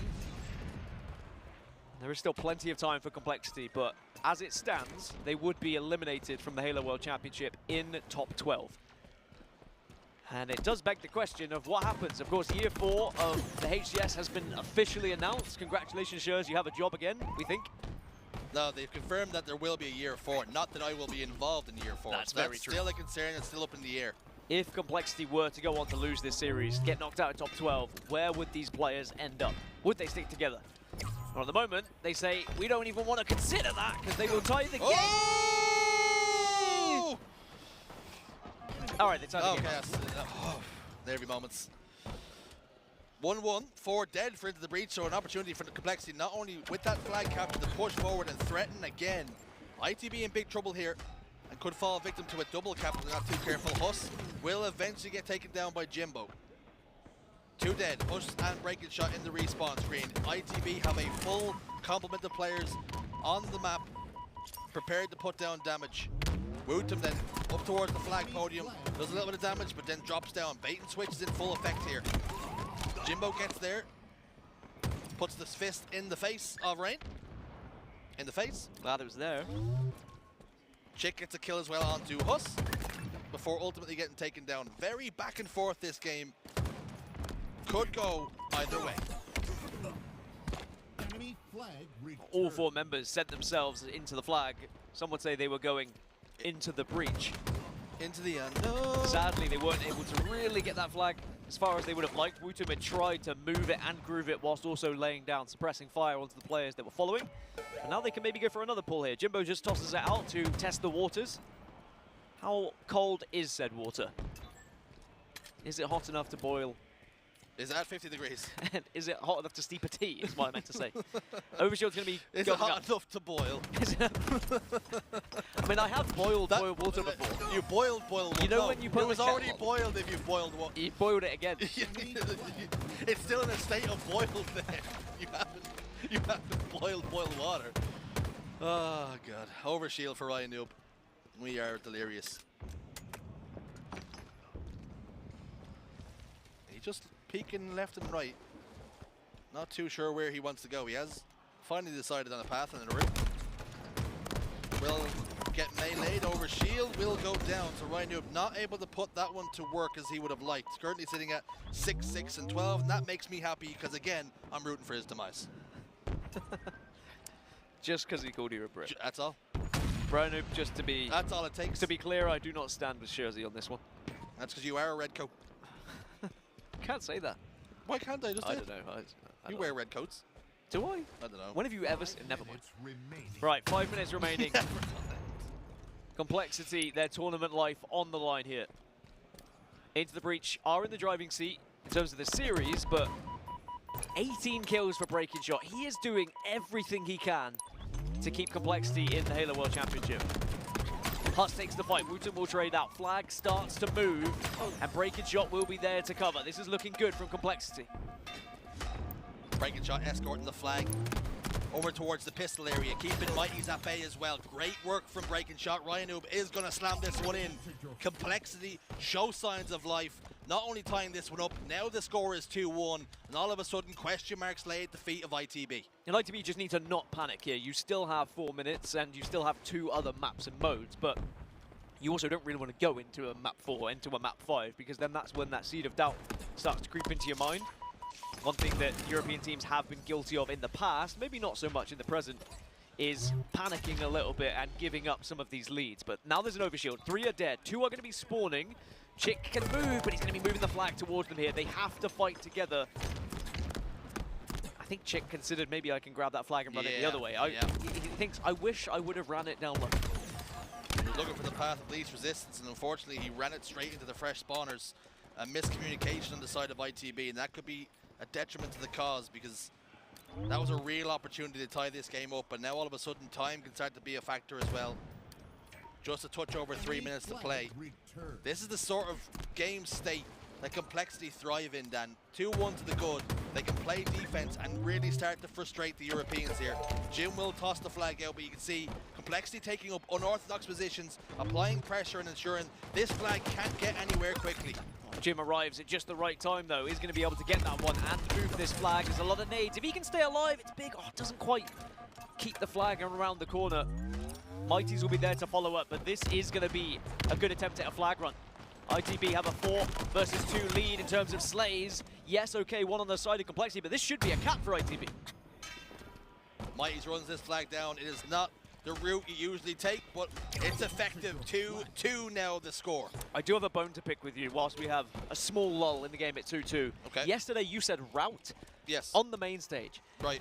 Historically, you've given me so much crap for Right. saying Americanisms, right? And you said route, not route. You know, here's the thing. Data and data, route and route are the things that I will substitute on the fly. Well, they are Americanisms. But, well, one is and one isn't.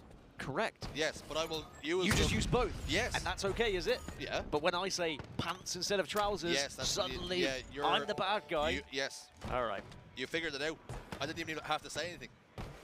Flag is tossed out, but I don't think it's going to go anywhere. On the other side, though, flag will be pulled. ITB down to just 2. Wootum and Jimbo going to have to do a lot here to stop Complexity from capping. And the overshield just come up. This is looking good for Complexity in the moment.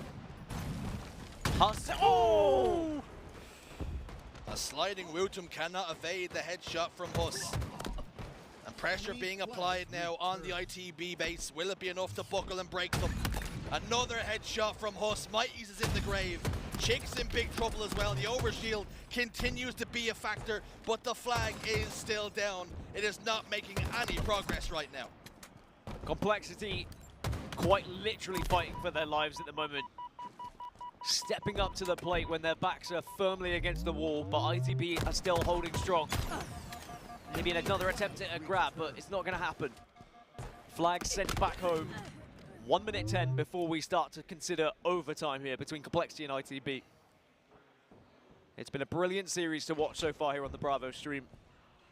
But I am unsure how it's going to conclude because ITB looked like they were cruising, it looked like they were very much in control. Then Complexity suddenly had that 2-1 lead. You'd think they were going to sit back on it. But in a moment of magic, has ITB tie it up?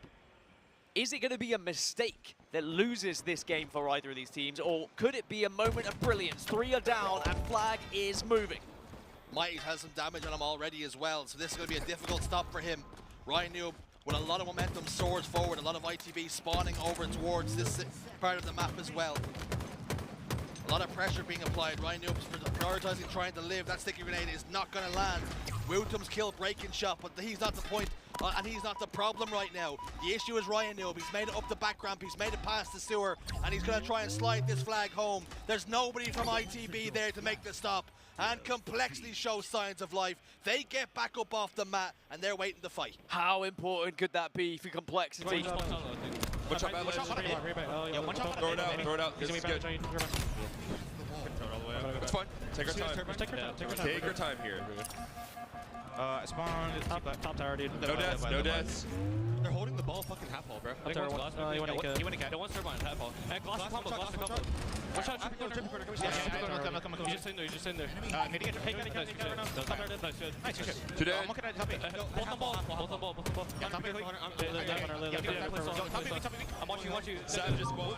Great comms there from Pure, a little chaotic, but you can hear where the plans are coming in. And I love when they were talking about where they were holding the ball. They're like, holding a half wall. They were like a little insulted by that idea. Do that? But yeah, they were expecting with it being in that position, there's just too many spots to be able to punish that. You know, somebody over towards top control should be able to get some grenades over there. So I think they were saying that, like you said, more out of confusion or surprise. Manny, bro. Living in that pit. Yeah, he's truly the boy who lived. Because this guy is like in the pit. He's getting bombarded with grenades, still alive. One shot in the pit again. Ball incoming.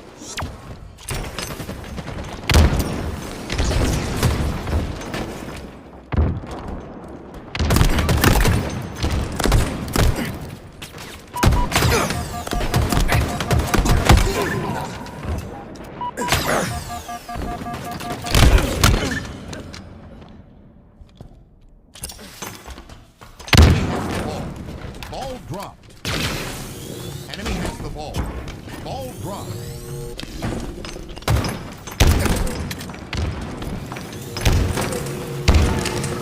Enemy has the ball. Ball dropped.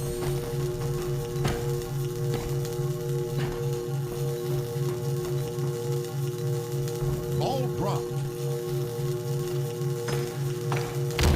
Enemy has the ball. Ball dropped. Enemy has the ball.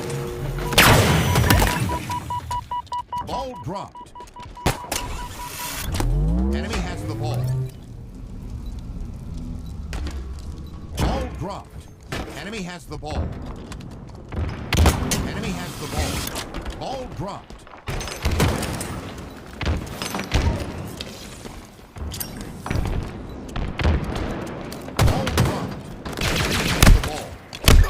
Ball dropped.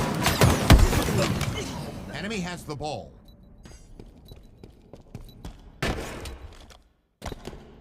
Ball dropped. Enemy has the ball. Ball dropped. Enemy has the ball. Ball dropped.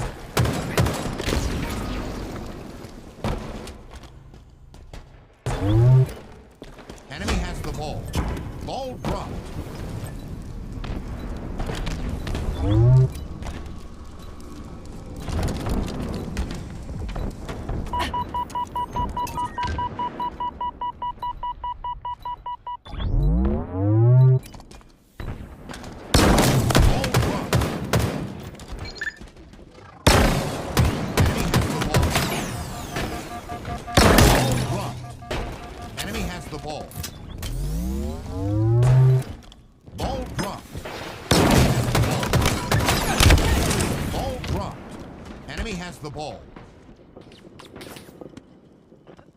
Enemy has the ball. Ball dropped. Ball dropped.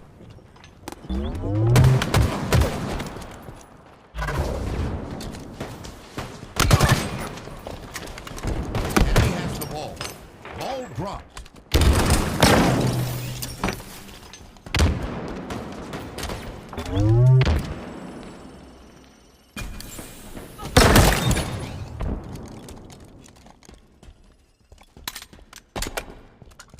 Enemy has the ball.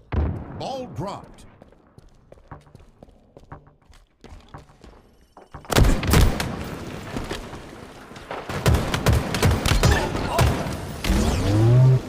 Ball dropped. Ball out of bounds.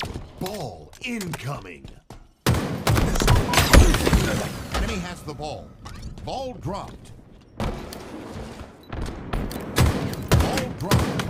Enemy has the ball.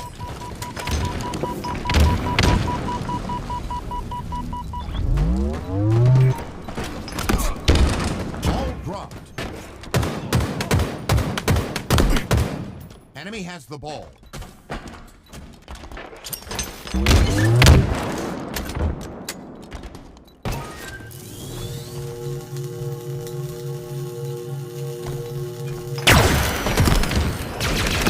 Way to victory. Ball dropped. Enemy has the ball.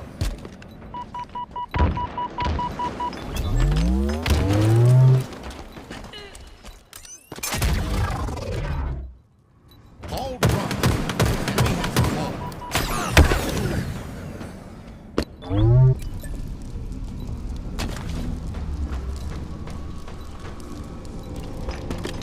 Ball dropped.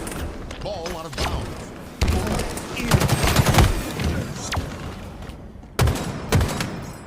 Enemy has the ball.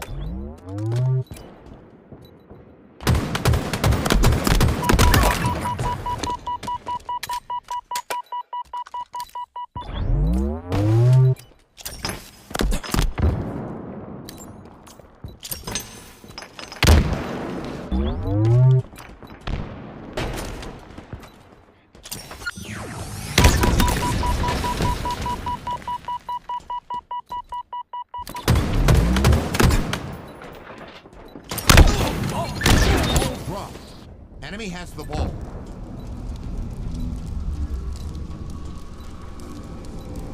Enemy team nearing victory.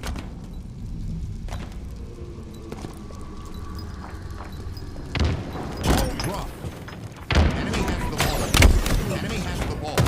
Ball dropped. Enemy has the ball.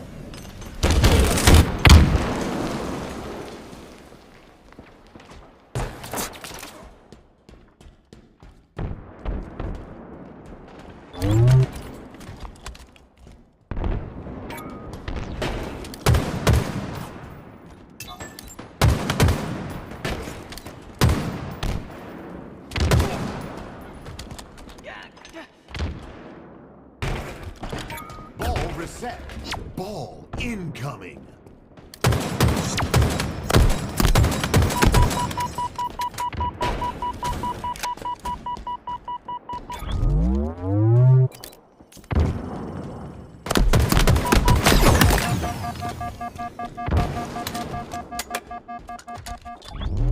Enemy has the ball. Ball dropped. Enemy has the ball.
dropped.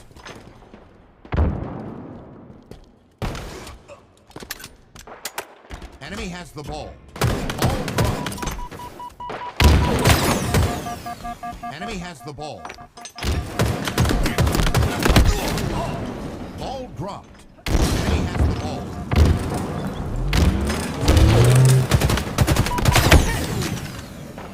Ball dropped. Enemy has the ball.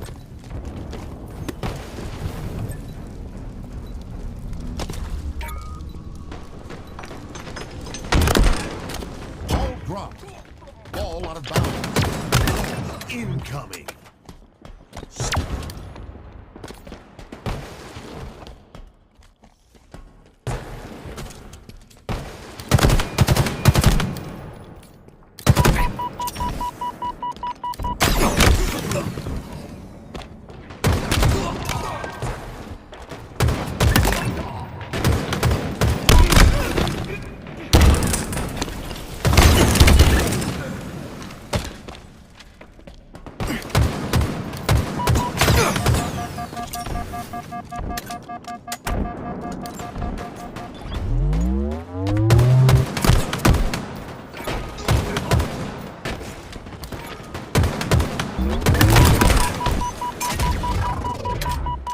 Enemy has the ball.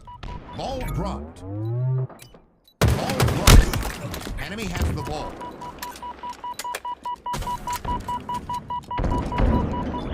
Ball dropped.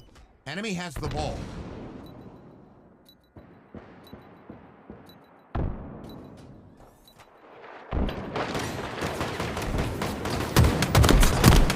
Ball dropped.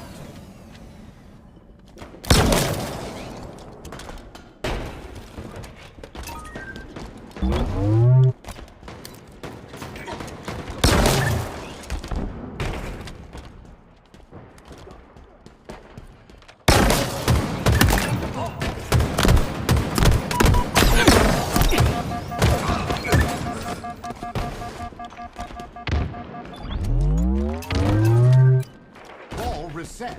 Ball incoming.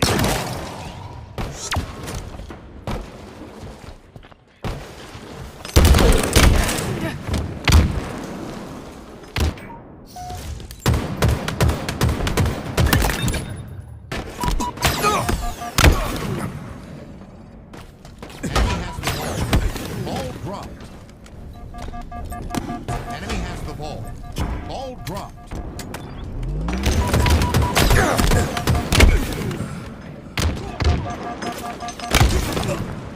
Enemy has the ball. Ball dropped. Ball dropped.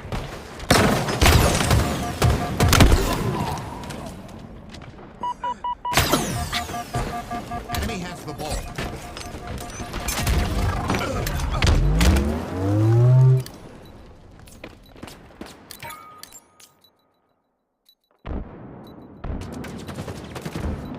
Enemy halfway to victory. Ball dropped. Ball outbound. Ball incoming.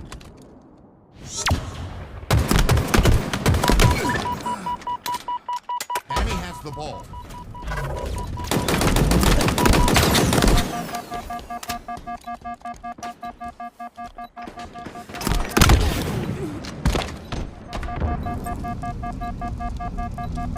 Ball dropped.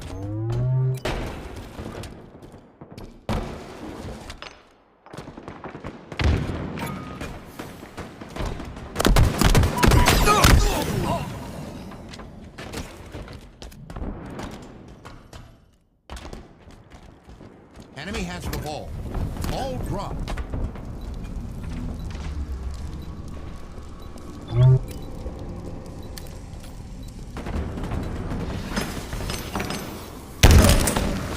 Ball dropped. Enemy has the ball. Ball dropped. Ball dropped.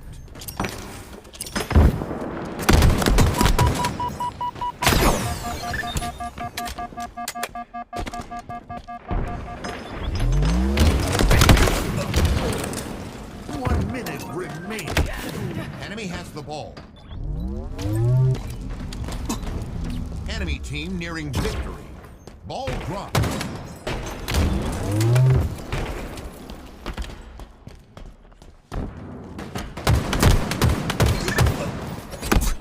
Enemy has the ball.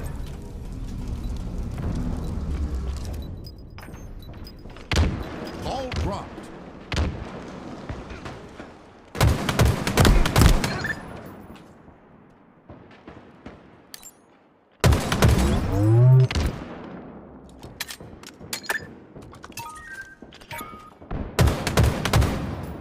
Seconds remaining.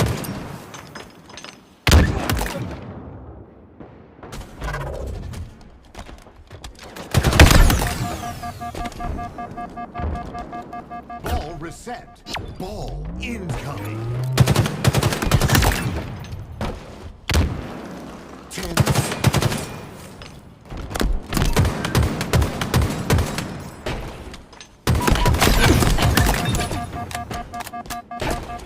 Defeat.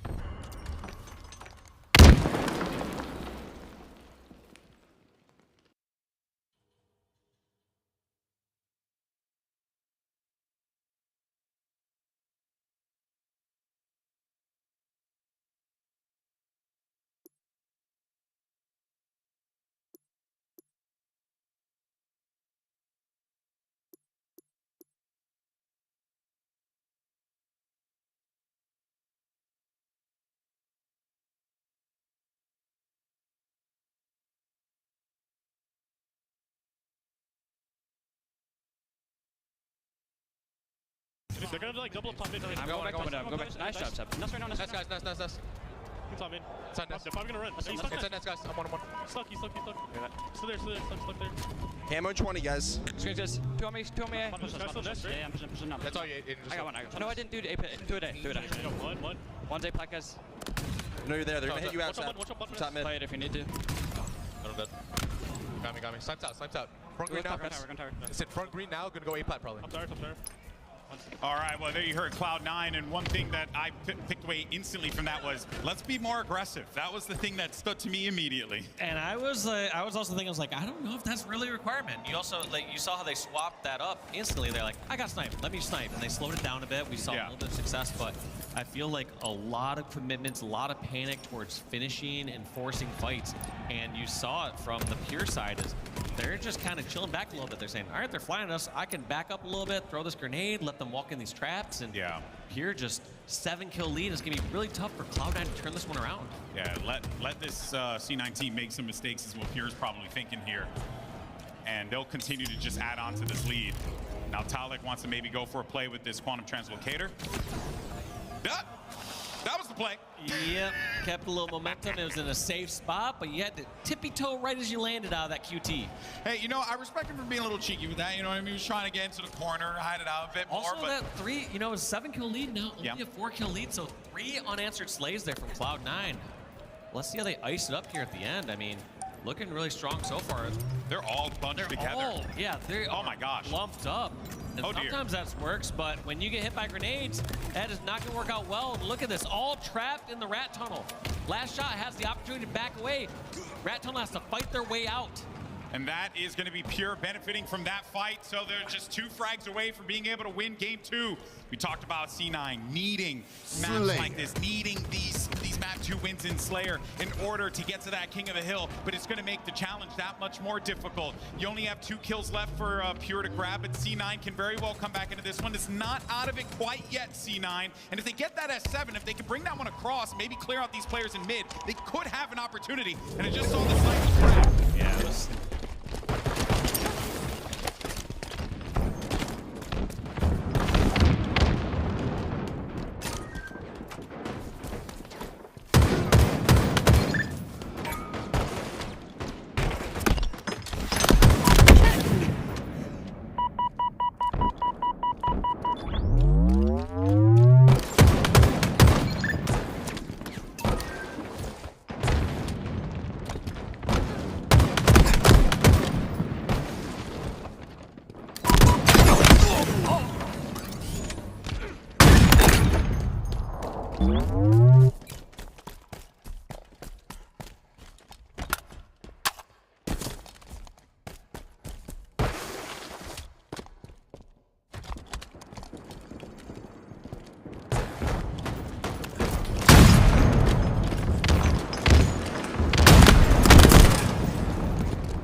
Enemy halfway to victory.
Five minutes remaining.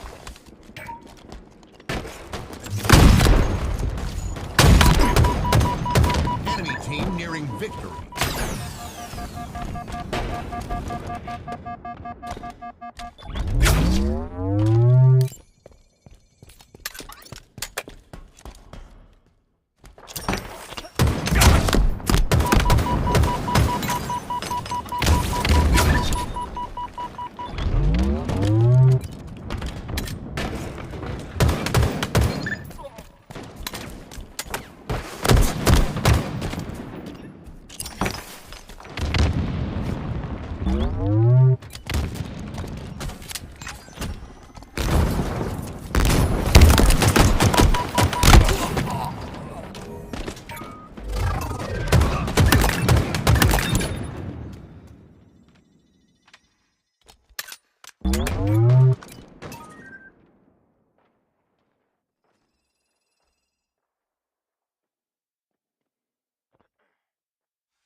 So for Cloud9, it has to be frustrating to play against this Pure team when they're eking out these wins in those moments. Yeah, and honestly, based on the way that Pure are playing right now, so far in this game, I feel like you just want to try to close this out quick.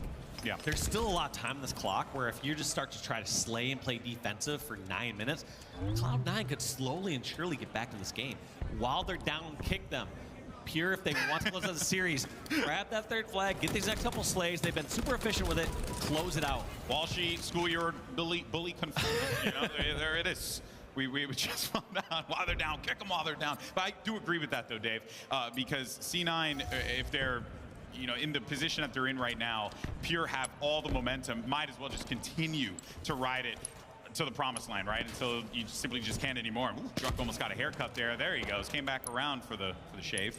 Septify getting that pick there. They got the sniper down Pure. We also see Talik taking a long flank route here.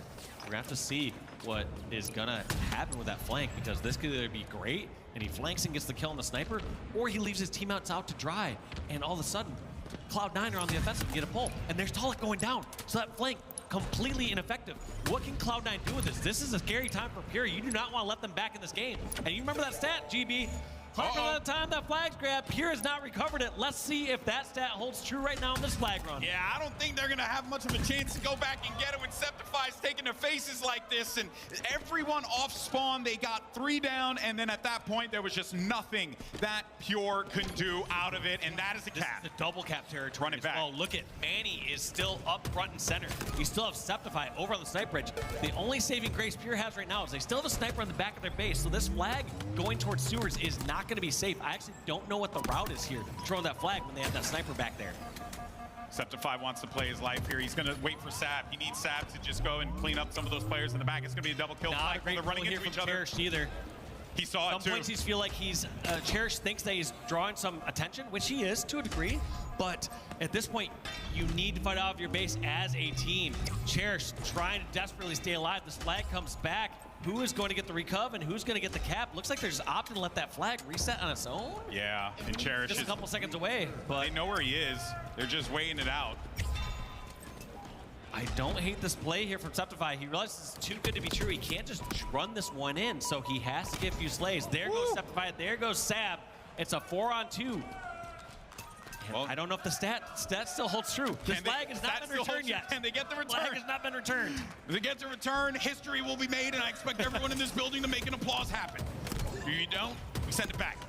Oh my God. They're gonna do it, Dave! History, and to be sure, since they've never seen this in their entire life, all 4 are jumping on the flag just to make sure it goes back. There you go. They get the recov, and history has been made for Pure, but jokes aside though, man, they still have this lead. They still have some decent map control, and I think C9, they did a lot of things right there, but you gotta give some credit to Cherish for making himself a difficult individual to remove from that side of the map. Yeah, and I mean, I guess credit to Cherish there. Like, I thought it was a massive mistake to grab that flag, because I think you just got to be more in the slaying mode, but it looks like you did a bit of both. Toss the flag out, hopefully create some panic.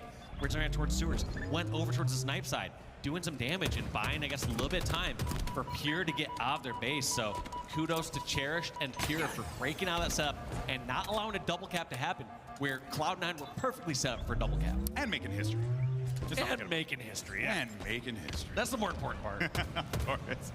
All right, well, Pure gets their snipe now, and C9 will get the overshield, so they're all right with that. They're going to need to put this thing to work here.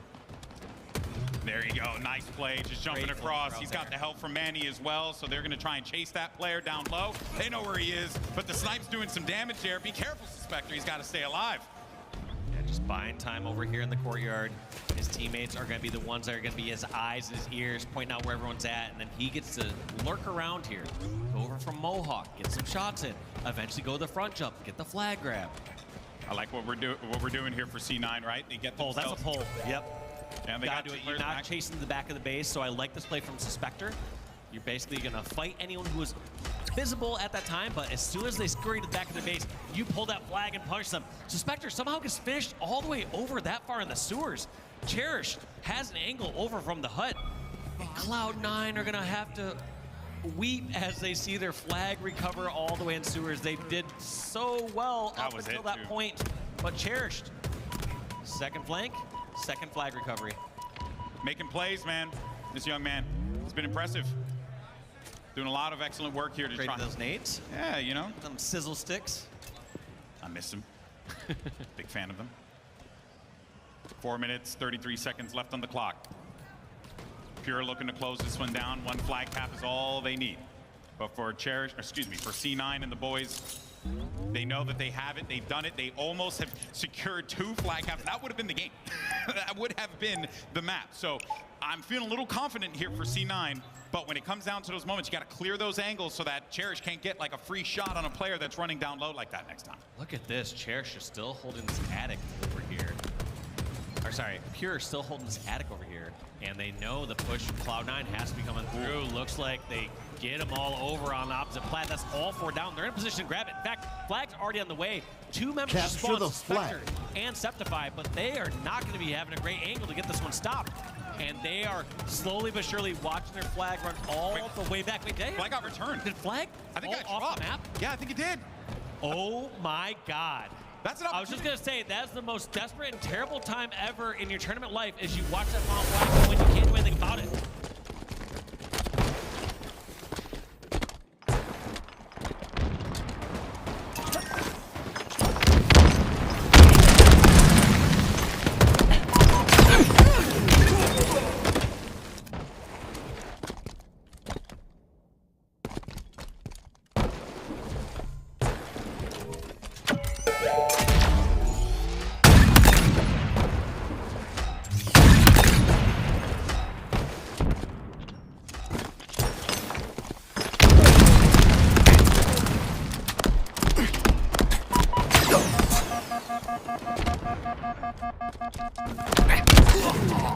Enemy captured your flag.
Captured your flag.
Enemy flag returned.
Minutes remaining.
Flag returned.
Enemy flag returned.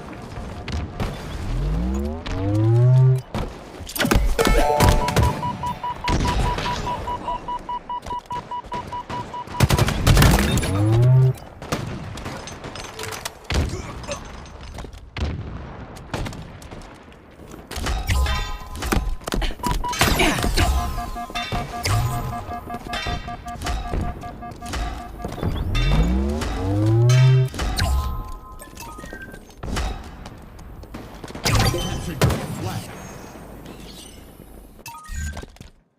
Enemy